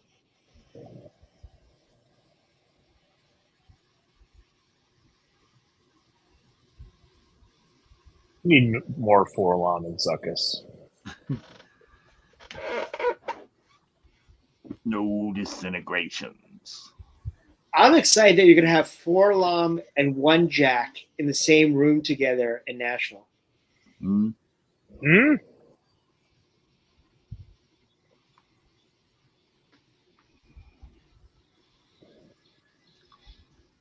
don't think too many people have been talking about that. No, I don't think that had occurred to me. It hadn't occurred to me before. It didn't until you just said something. Yeah, that's pretty sweet.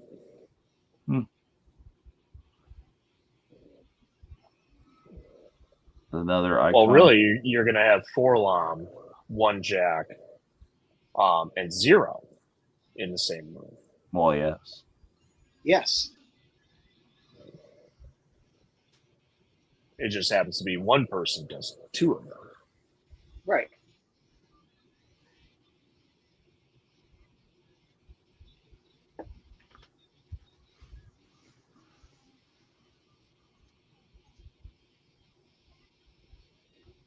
Ooh, somebody over on one of the other toy Facebook pages that I follow is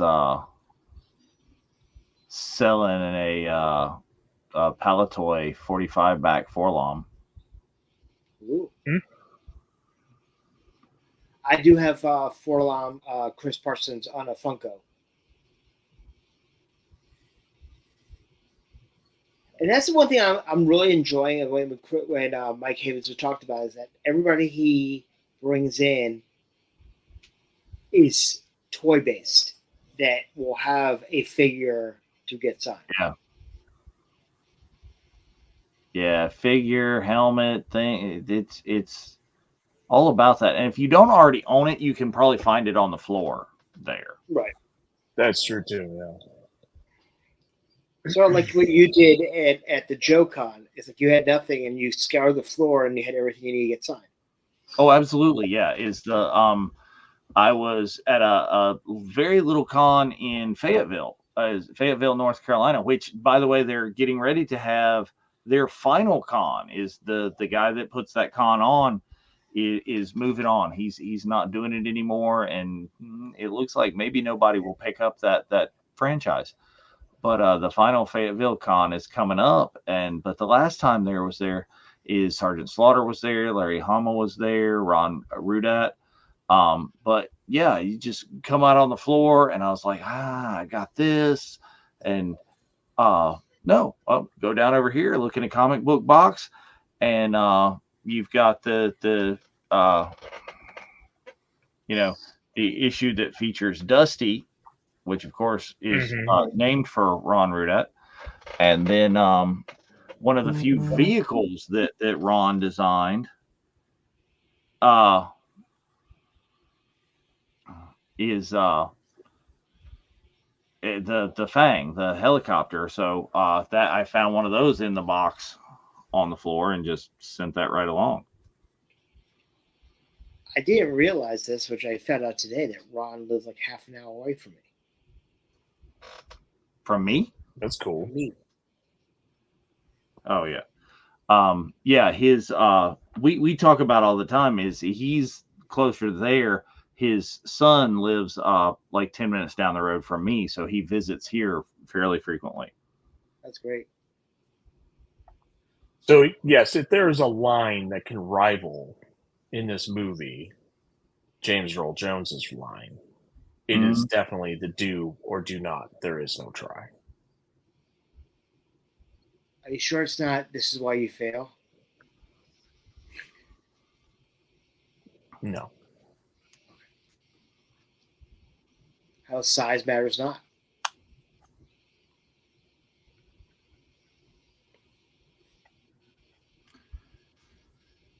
I mean, you're talking about like lines in this movie, but James Earl Jones lines in general or just some of the most iconic lines in film history is, if there is one line that I repeat nearly as much as "No, I am your father," it would be Chicks did scars. "Build it and they will come." Yeah. I know you quote that. I know you quote that line too, but Well, I do. Yeah. I do that. There's no crying in baseball. Yeah, I don't do that because I coach lacrosse, and men's lacrosse is what you play during boys baseball season. I think my most quotable non-Star Wars line is I say "Holy shnikes" a lot. Oh yeah.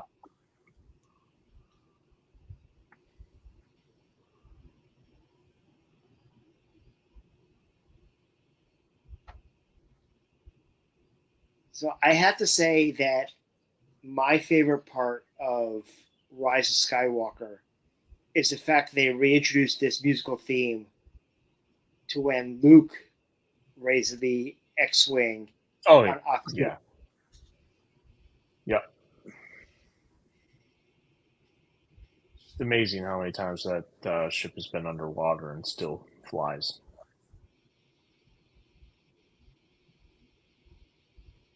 Well, I mean, it's sealed. It was made for space. Water is, less than space.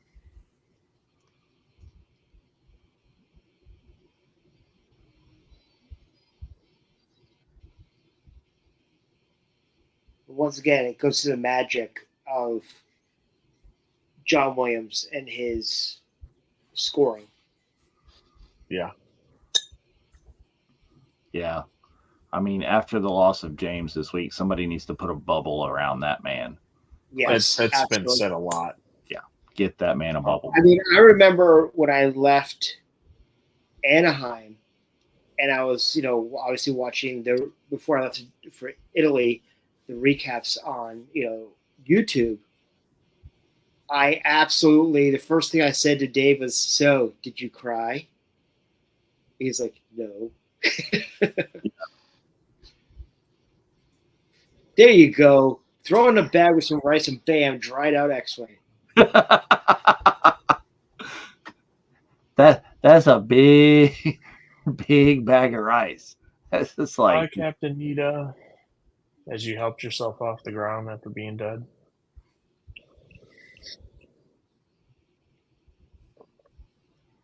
So then you have to hit the center button in the open apple. No. yep, reboot. Mm-hmm.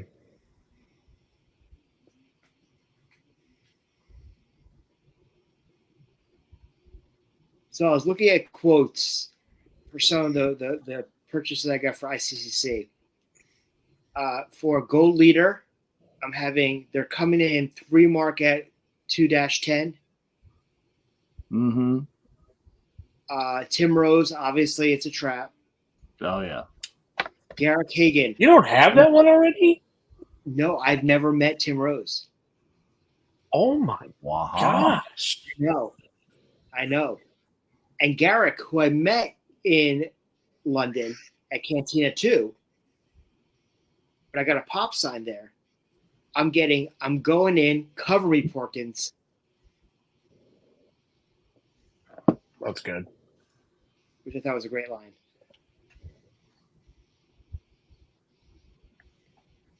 Scoundrel. You'd like him. Billy D. Williams, ladies and gentlemen. Mm-hmm. And if I still can't get over every time I call the governor, and I think I'm calling his cell phone, and all of a sudden, Yes. this is Billy D. Williams. And I'm like, and I want to hang up, but I can't hang up because it's just so awesome. Right.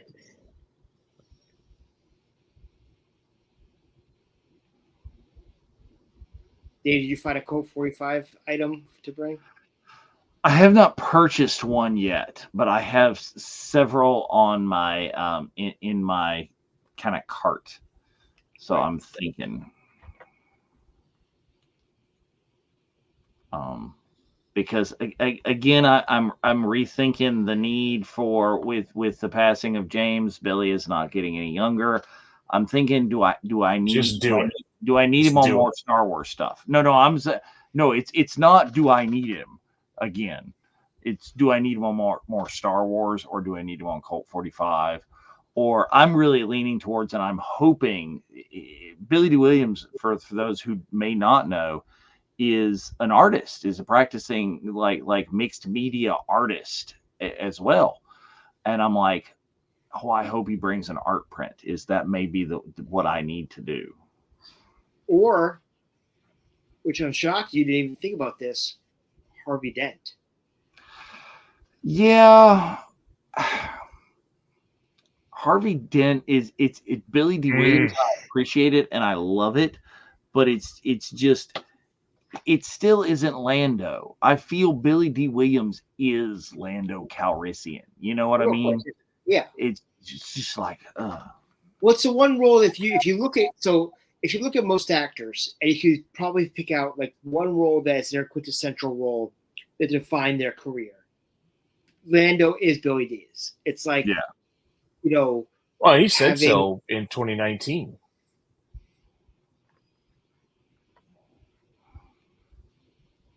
Well, I know you were there, Spencer. Like when the Rise of Skywalker panel, you know, they were saying like, you know, how did you like? I'm trying to remember how they phrased it. You know, what did you have to do to get back into character? And he just simply said, "Lando is, yeah, he's Lando is me." Like, you know, right. But like if you look at like, you know, Billy D, Lando, obviously Mark is Luke. But Mark, that's tough because Mark is the Joker as well. You know, that's the thing is we talk about how it is. James Earl Jones is Vader and Mufasa, like above all else. Mark is very close to Mark is very close to Luke and the Joker. Yeah, I mean the Batman animated series is probably one of the most treasured, you know, things with Batman. A phenomenal series. So yeah, I mean I would still lean with Luke Skywalker, but I totally understand the Joker aspect of it. I can understand that. I mean, with like obviously with Harrison, you have a choice between Han or you have Indy. You know, obviously. I think if you with Harrison, it's Indy. I mean, it's still it's a very it's very much a toss up thing. It's so many people with so many iconic roles and characters, and if you listen to and I advise you to, we're talking about Billy D. Williams, to listen to his book, What Have We Here. Billy D has been doing this forever, and he's been on stage and all sorts of roles that you never knew he was in. There's so much more there. But again, he is Lando. James Earl Jones, way more people. Harrison, yeah, he's got several. Mark is several people. Even Dave Prowse. Dave Prowse is not just Vader. He's like the crossing guard guy from England. Before that he's so much better known over there as that than Darth Vader. I know this had nothing to do with Star Wars, but from our childhood, I want to, you know, give my condolences to the family of Chad McQueen. If you don't know who Chad McQueen is, he played Dutch in The Karate Kid.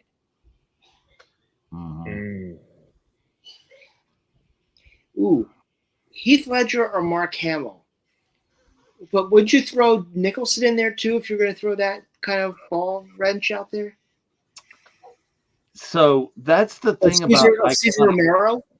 Yeah, that's where I was going. Is as far as iconic Jokers, you got to go the gambit. Is Cesar Romero and Mark Hamill, I think, are playing a very similar character. Heath Ledger is not playing the same Joker that Mark Hamill was playing. You know, no, they're not the same. So you can argue that in their own way, that's kind of a both. And I'll give you Mark a little bit over Caesar, you know, just for breadth of work and how long he's been doing it. But yeah, I don't think Mark's performance would have been what it was without the Cesar Romero Joker. Well, absolutely, because you need a clown Prince of Chaos. Yeah. But yeah, is he put that there? But yeah, is Ledger was so much less the clown prince and just like the anarchist that I think Michael Caine put it best is some men just like to watch the world burn. Yeah. Mm-hmm. He took Ledger took Joker in a completely different direction. Yeah. More so like where we would have seen like how the Joker is in like The Killing Joke, right? Mm-hmm. Like that level more demonic, I guess, for lack of a better term. Yeah, and Leto tried, Jared tried, but no. Let's not talk about Jared Leto as Joker, please. And then what's his face? Well, I don't consider Joaquin as a Batman Joker, even though that they talk about Bruce Wayne as a kid and Thomas Wayne. I don't consider him as like yeah, I agree. He's great. I agree with that. I think that's separate. We have a great piece of artwork of Joaquin as Joker, who's one of my wife's favorite movies. But I don't consider that as a Batman Joker. No, yeah. It's kind of an Elseworlds kind of situation. It's adjacent. It's almost like multiverse Joker. It's something completely different. It's the same way that I consider Robert Pattinson's Batman, which is that's not the same. It's not the same. Or with what's his face? Colin Farrell's Penguin. Yeah. It's not the Burgess Meredith or the Danny DeVito-esque, Penguin that we're used to. Yeah, and look where that though got him his own show. Yeah, right. For that little bit that he was in there. Now we're gonna get a little bit more of Colin Farrell's Penguin, which is cool. Yeah, the whole Robert Pattinson, the Batman, the timeline was like year 2 Batman. So yeah, very like early on. So but that's where it messes with me because I'm a huge fan of those of the year 2 and year 1 and where they were trying to go and they talked about it and they did not do justice to the source material if they were in fact trying to do that, or were they just completely going off their own way? And if they were going to do that, they shouldn't have even mentioned year 2. Because that's just such an iconic. That's one of the things that I had like a framed print of, is Batman holding the gun that killed his parents that he uses in year 2, and yeah, that's very true. So Joker's rebooted so many movies and things and they each really do kind of have their own iconic style. And we'll talk about quotable lines that we're talking about. Wait till they get a load of me. Yeah, I like Jack Nicholson as the Joker. He's fantastic. Just his acting alone is just really good. But the thing is that if you really think about it, I mean, I know a lot of people put him up there as one of the great American. I know we're going down a rabbit hole as we always do here at VCN. Yeah.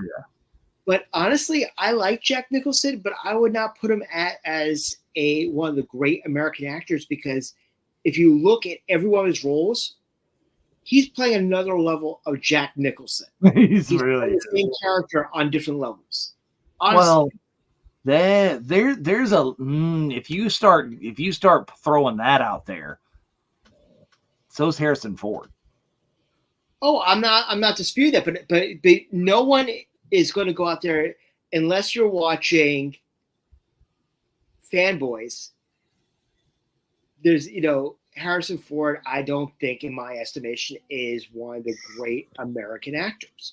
I think he's a good actor. He's a character actor, but Nicholson has been in that conversation of being potentially one of the best great American actors. I don't know if I would put him in that category with like a Dustin Hoffman or even a Tom Hanks, a Brando.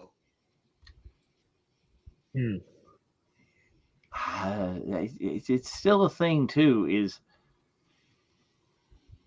Brando is Brando. He's done the things you got, but Dustin Hoffman, I think, so much of the time is playing this very similar kind of quirky character. I mean, and sometimes I don't know, man. Rain Man. Well, that's what I'm getting to. Is he kind of ramps it up? Rain Man is a very ramped up. But think about how awkward his character is in The Graduate, and how Rain Man is just a really amped up version of that.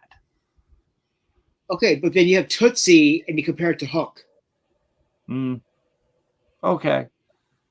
Hook was good. Hook was good. Anyway, back to Star Wars. Let's not forget Meet the Fockers. Okay, Oliver has a line of the night. We should just end right now. Indy didn't survive a nuclear blast not to be called a great actor. Yes, survived the nuclear blast in a conveniently lead-lined refrigerator. I was going to say, you should thank GE. Where he was beaten to death by just rolling around in the thing. And that, ladies and gentlemen, is how Harrison Ford became Red Hulk. Yes. Oh my God, dude. They're just going to show that scene again, and that's the origin story of Red Hulk. So this scene where, Daddy Vader is just trying to have a nice meal with his daughter and the male suitor and the family, and they come in, the guns are blazing and all that jazz. I can see Dave being like that at his daughter's rehearsal dinner. He's at the end of the table, like Vader. Did you see the one that I posted today on X? That this room, it's the cat and the angry lady meme. Yes. You can't change the meme or yes. It's like pray that I don't change the meme any further. Alter the meme any further. That was hilarious. I think there's, Spencer, that you're onto something, and that's a new way to just, completely piss people off, as I might be taking my Black Series helmet to the rehearsal dinner. Because you should.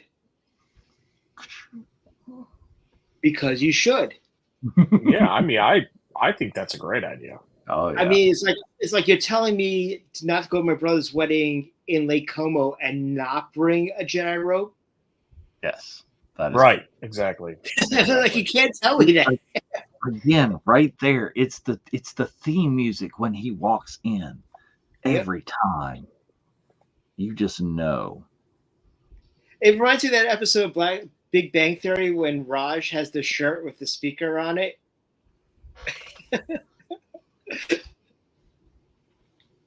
Like, again, it always comes back to Big Bang Theory. It does. Well, they've done all the things because they're influenced by this. I'm going to be very intrigued to see in a couple of weeks, if you were a fan of Young Sheldon, the spinoff, Georgie and Mandy's First Marriage. Hey, there's John Morton. Daddy Vader watches his daughter roll up in a banged up 70s full conversion van without stoner on her arm. Boomer dads be like that.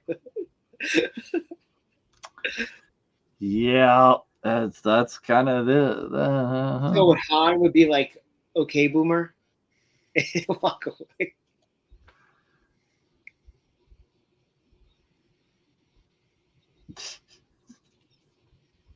There you go.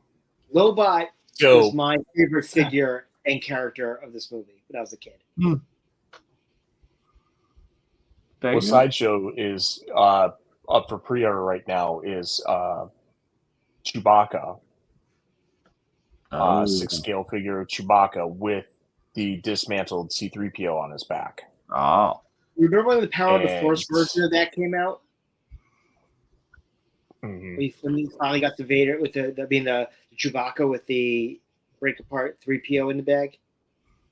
Yeah, but it's power of the Force, so his shoulders are 3 times wider than they should be.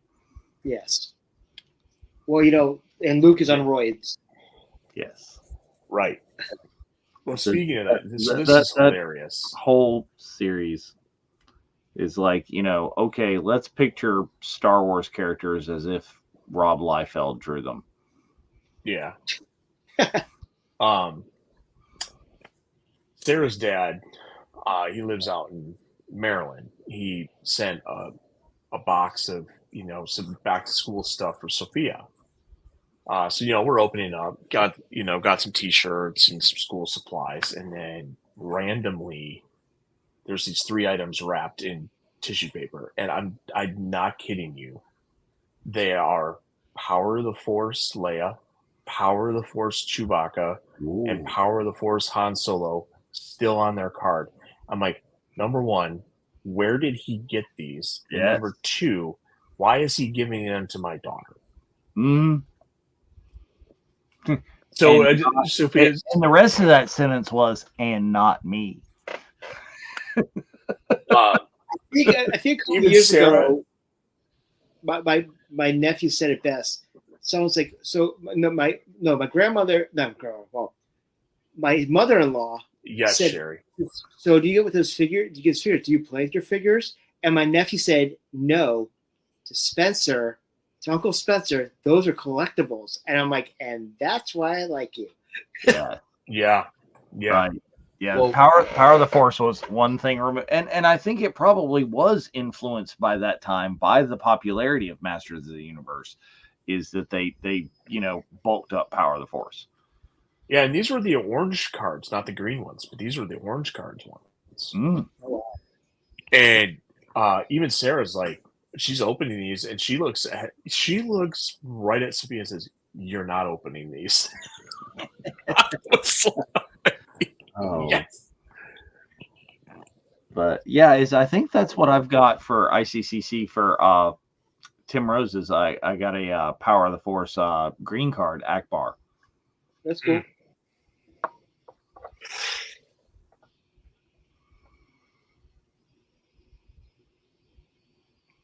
One person who is great to talk to, if you're going to Nashville and you have an opportunity, is Paul Blake, Greedo. Yes, I met him at last year's ICCC.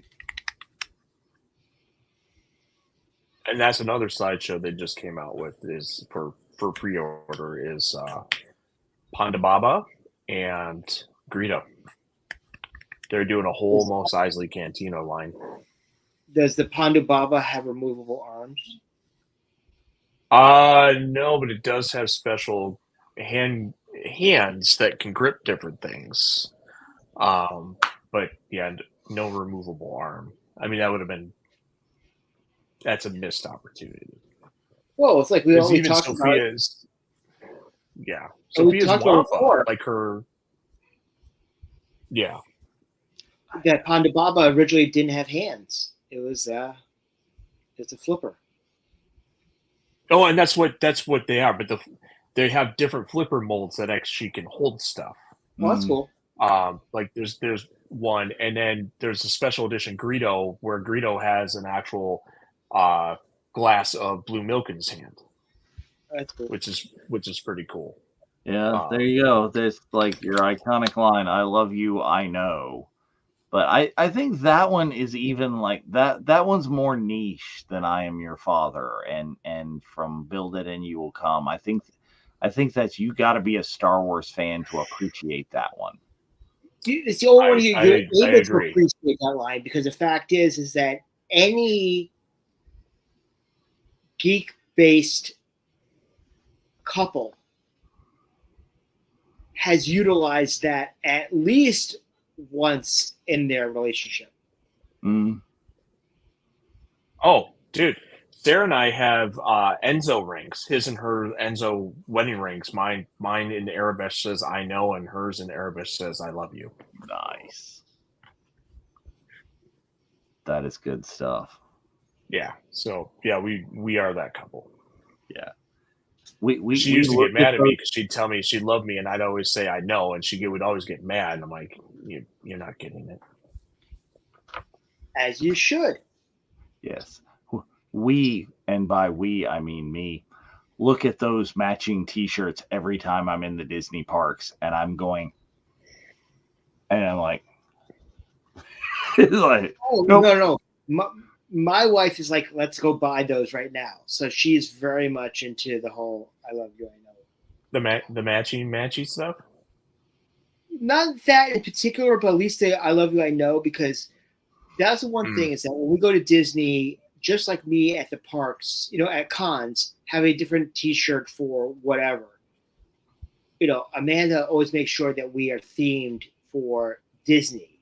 So even if we're hitting Epcot and Animal Kingdom in the same day, we're changing our shirt in between the parks. Or we're changing, Magic Kingdom to Hollywood Studios, from a traditional Disney-esque to Star Wars there. So, that's really, those shirts, yeah. But Dave, you.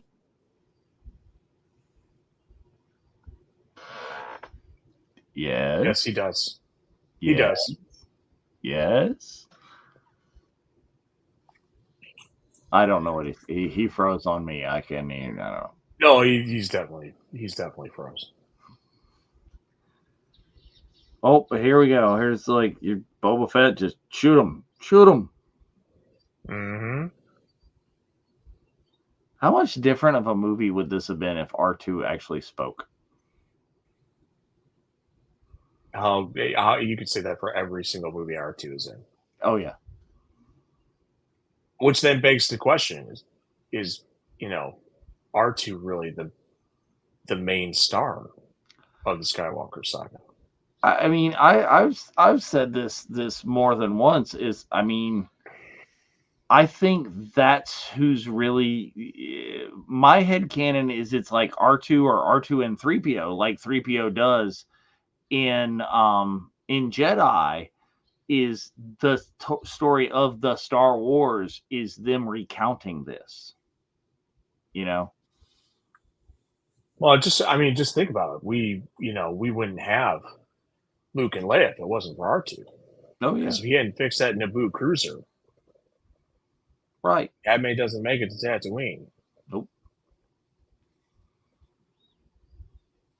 And if he doesn't do that, he doesn't then find his best friend C-3PO without his clothes on. Yes. My parts are showing. Yes, there it is. It's like, is 3PO and Luke are brothers. Anakin is both of their father.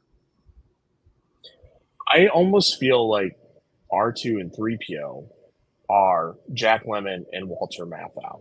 See, I see Laurel and Hardy.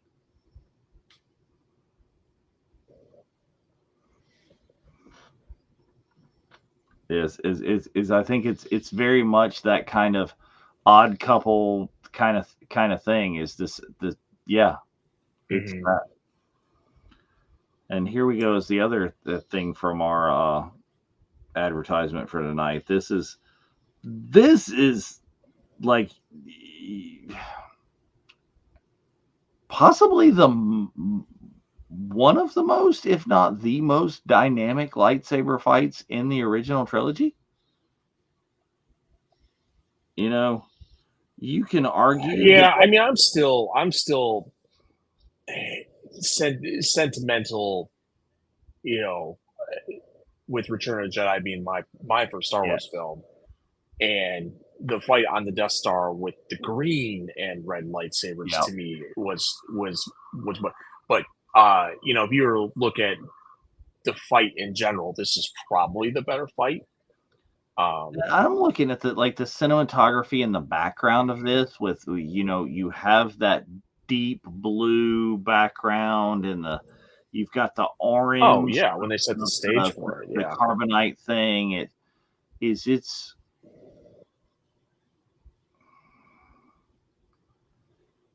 the lighting and really again that it kind of upscaled into the high def for this. That's one of the things that really makes it nice. But yeah, is if there were a better one, it's the one in Jedi. But yeah. I'll tell you what, man, the one in Revenge of the Sith is just well, but we argue like about it's so things good. that are different and not comparable. Is that's different kind of fighting. This is fencing. That's capoeira. You know, that's dance. Yeah. Fight. But you could talk about this, but you know, but also look at Duel of Fates. I mean, I will put Duel of Fates against like Battle of Mustafar, and I can go back and forth on that and think it's some of the best lightsaber battles that you see. I would not say that any.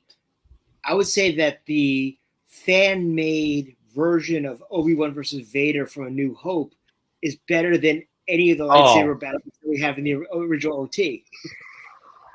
Oh, that was so well done.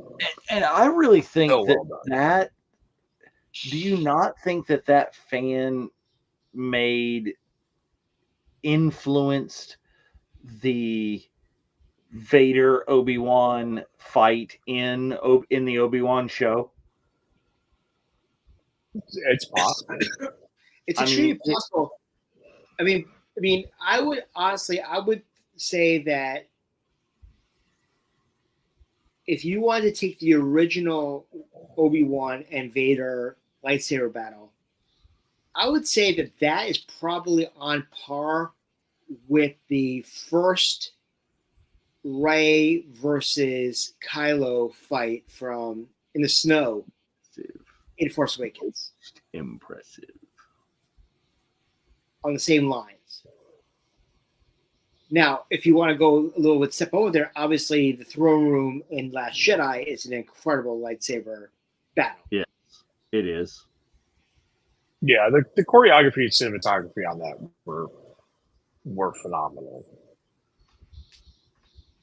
But I'm sorry, but I mean I think the best lightsaber battles are there, you know, and I probably would have to say Battle of Mustafar. Then I would go Duel of Fates. And then I would actually have to say Clone Wars Season 7. And I will throw that in there because of Lauren and Ray. Is Yeah. the whole like you're battling and taking on the entire ship versus full of troopers? Yeah. Well, and then the Maul is so good. Batters, yeah, Maul and Ahsoka with Ray and Lauren Mary Kim. Nice. I think it's I think that's that was right, and that Yeah. was That's my top 3 right there.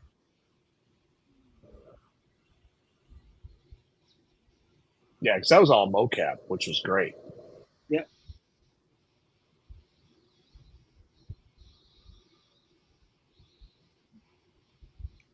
And that's the only reason why that I would put that in my list is because of the mocap. Yeah. I mean, this got to be very. This was very fencing until Vader just gets tired of it and starts throwing shit at him. Mm-hmm. Which is also reminiscent. I mean, this is reminiscent. I think that the battle of Obi-Wan and Vader in the second fight in Obi-Wan Kenobi is very reminiscent of this. You know, throwing the rocks, you know, while they're it's repeated because that's what happens. That's what Dooku does to Obi and Anakin. Yep.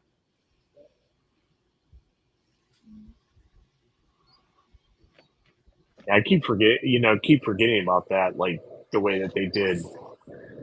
Like the Dooku Yoda one was too short. Mm. And you're just not making fun of Yoda's height.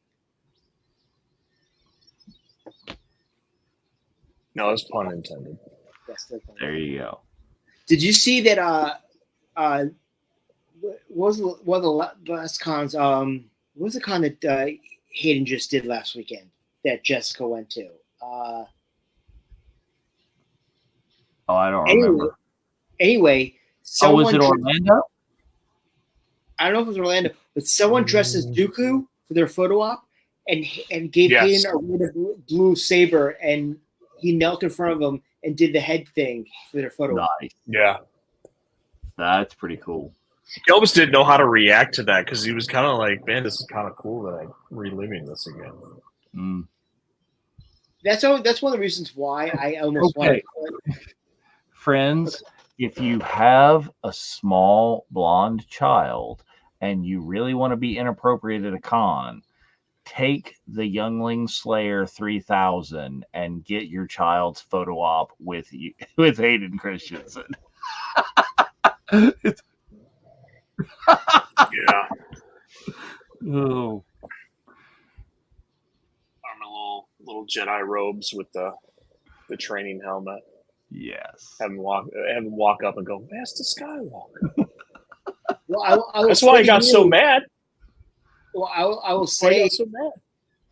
that when I do have my photo op with Mark, I did think about potentially bringing a severed hand with me. Oh, yeah. There was a hand. Where's the hand with it? Exactly. Okay, Yeah. Here we go. Here it is. This is what we're waiting for, people. This is our background. This is the thing. It's coming. Here's what you've all been waiting for, the entire trilogy, the only railing in Star Wars. Yes. Yeah, that's true. So that, you know that's the reason why Acolyte got canceled, right? It's not because of anything else there. It was because there was railings, and they talked about OSHA. Somebody just there needed to be an editorial something on that. When you're like, you can't call her OSHA. Look.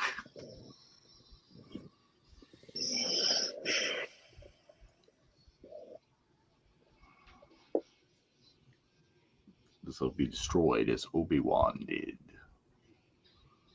It's just you're feeling that is just so. Ooh.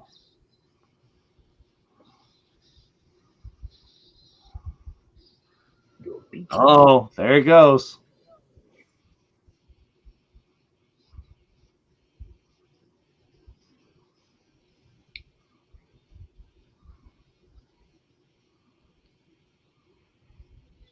See, and he just got hit in the shoulder with that lightsaber. So he's got to have Beskar on, right?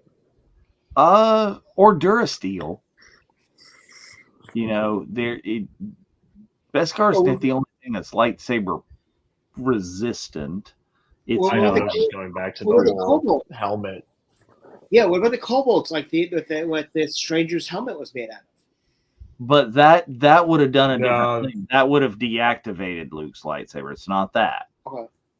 Yeah, and it's not cobalt. It's cortosis. Cortosis. Thank you. But think about it. Mando's original armor was not Beskar. No. His bucket was. Yes, his bucket was always, but his original chest piece and shoulder pauldrons were not. Right. See, that right there is the Joker. No. And this is some of the misquoting of that as well, which is, Luke, I am your father, and then immediately, no, well, it's not Luke, it's no, I am your father, and there's another line in there before the no, right? There's a no. And I always love this too because it's so windy that you can just see Vader's helmet trying to stay on, and he just nope, just a couple times it's just drops really good. Well, that's one of the reasons why, like Hayden, a lot of people say to Hayden, oh, he was so whiny. But he actually said that he watched the original trilogy over and over again, and he actually got some of the characteristics from Mark Hamill. Oh yeah.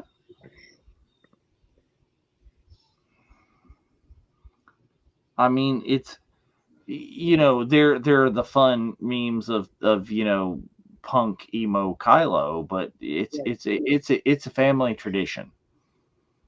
Yeah. So we talked about this before. Do you think that Luke didn't really care if he lived or died when he dove, or he really felt that he would end up somewhere else and be safe and all that? I don't know. That's he just I think there was let go. Yeah, I think there was definitely a DGAF moment there. Right. Now, I mean, now that he's out there hanging on the thing, he's calling out for help, and he's thinking about it. He doesn't want to completely drop to the gaseous planet below. Yes, but speaking of that gaseous planet from below, we need that Maz Kanata. That's a story for another time of where the hell that lightsaber went. I know. I know. I would love to.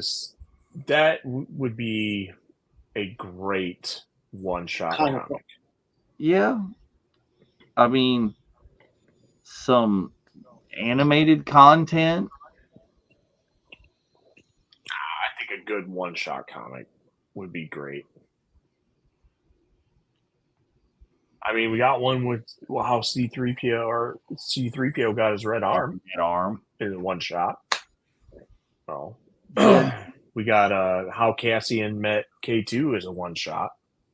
Well, we're gonna get that again, I think.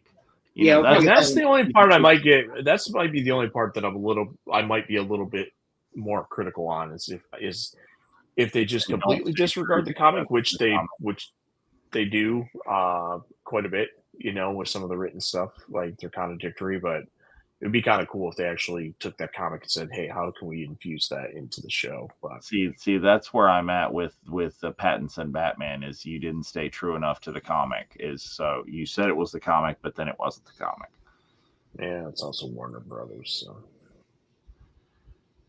Well, I'm still waiting for Keanu Reeves as Batman Beyond, or Batman Year One. Dude, that missed opportunity. Yeah. Batman Beyond with a young Keanu Reeves and Sean Connery.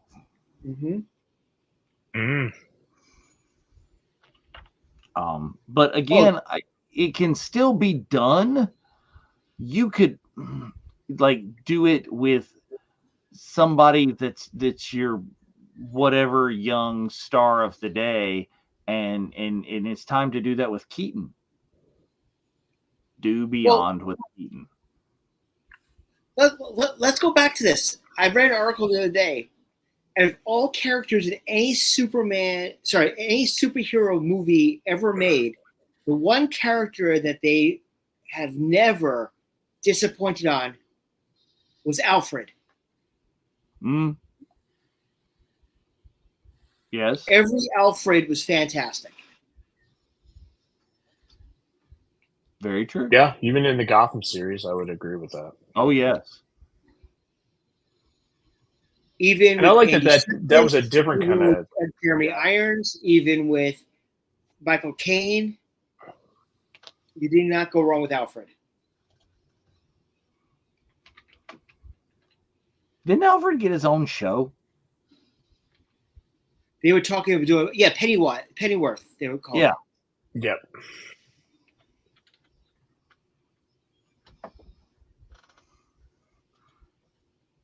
Falcon is always broken down just at a convenient way at a convenient time. Okay, so let's ask this. Would you have considered, even though they never said he was the Joker, would you consider Cameron Monaghan in that same lineage? Even though he was Jerome? Okay. dude, he was the Joker. I don't care what they called him. That was. But he was every not bit of the Clown Prince Joker. He was another. He was that No. kind of. He was more the Ledger Heath Joker as Ledger. opposed to the Yeah. Yeah.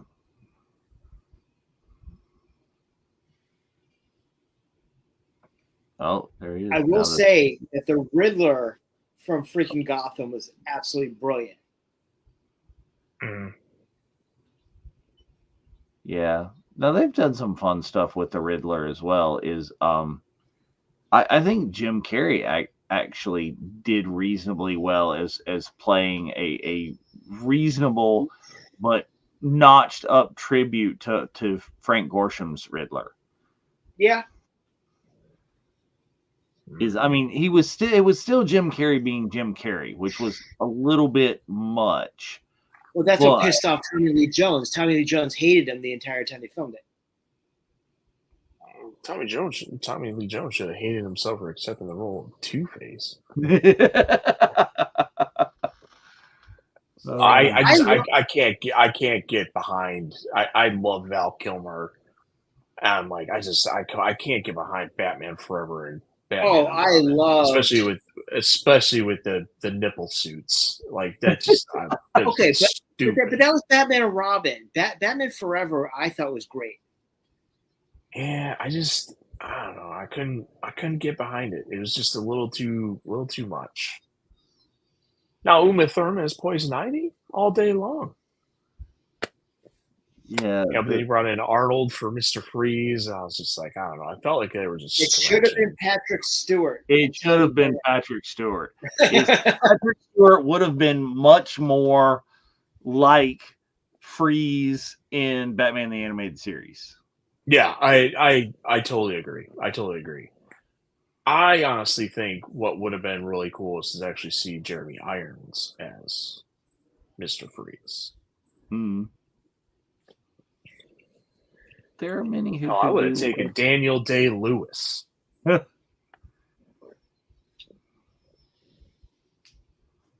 would there's an Daniel actor Logan. right there, Daniel Day-Lewis. Name a movie that he was in that he sucked. I don't know if you can. Yeah, that guy is one of America's greatest actors.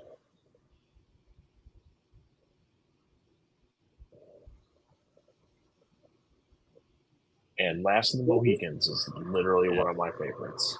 The one shot of the Nebula scene, I've seen a couple of those completed, signed by everybody. To me, that's a holy grail.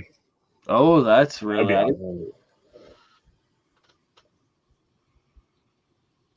Lando, was there any other clothes in there besides Han's?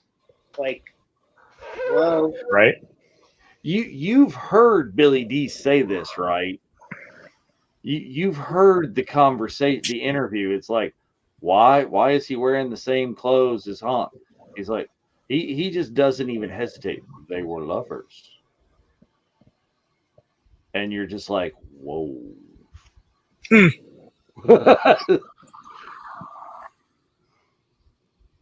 Well, he was trying to get that little green Psylocke. Yeah, that's true.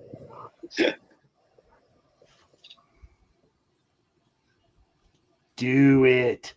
I love the fact they brought the medical droid back in the recent shows. Mm-hmm. I don't know. To quote Kevin Smith on a panel at San Diego Comic-Con with Tim Burton, I never read a comic book, and Kevin Smith without blinking said, "Well, that explains Batman." I mean, come on.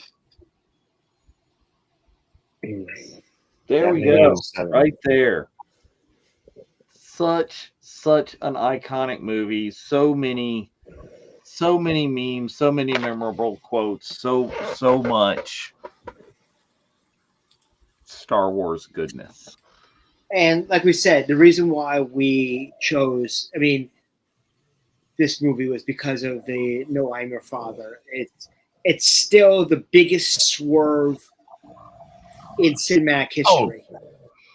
Yeah.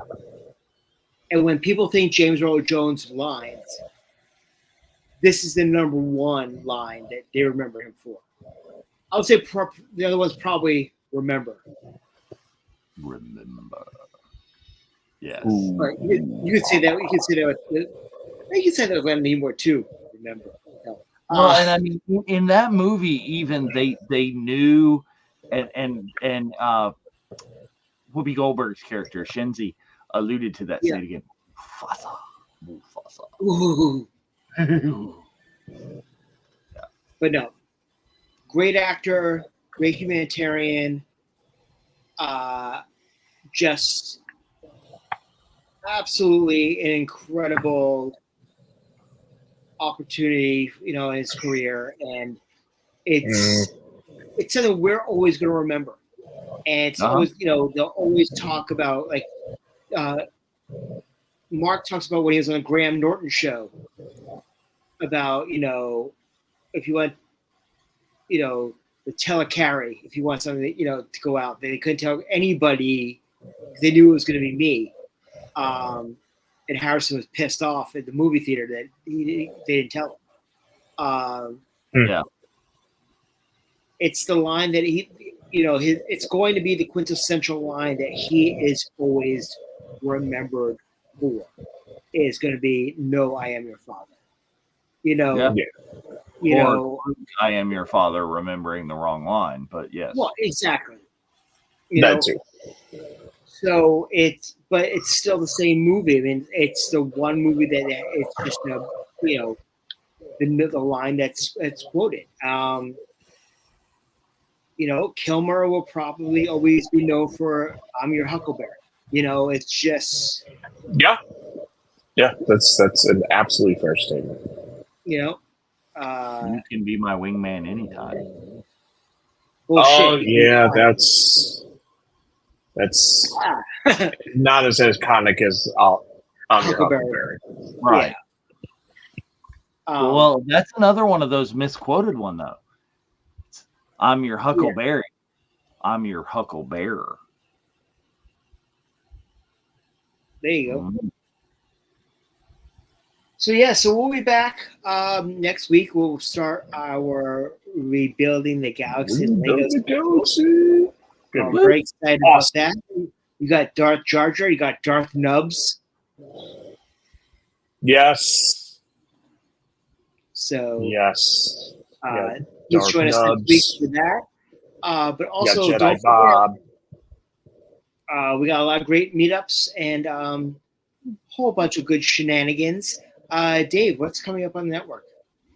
Network we got coming up this weekend. We got another episode of Jedi Archives. You guys are doing the last one of the High Republic for now? Yes. Or are there more coming, or is that it? This is the last of the main Marvel High Republic book. February is going to jumpstart into more of Phase 3, but it's I think it's only going to be like a 4-issue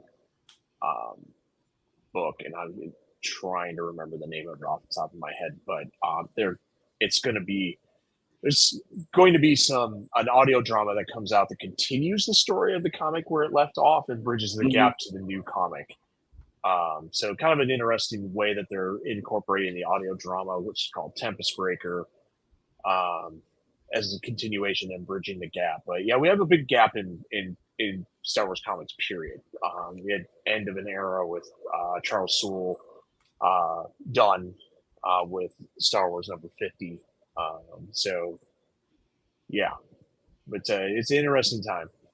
But yeah, the books are kind of winding down. There's not really much on the horizon for 2025. Very, very exciting time to be a Star Wars fan. I am looking at right now pictures from StarWars.com of the premiere of Build the Galaxy. And there's an incredible picture that has Ahmed, Stan Whitwer, Matt Wood, Galen Matarazzo, D. Badley Breaker, and Bobby Monahan. Nice.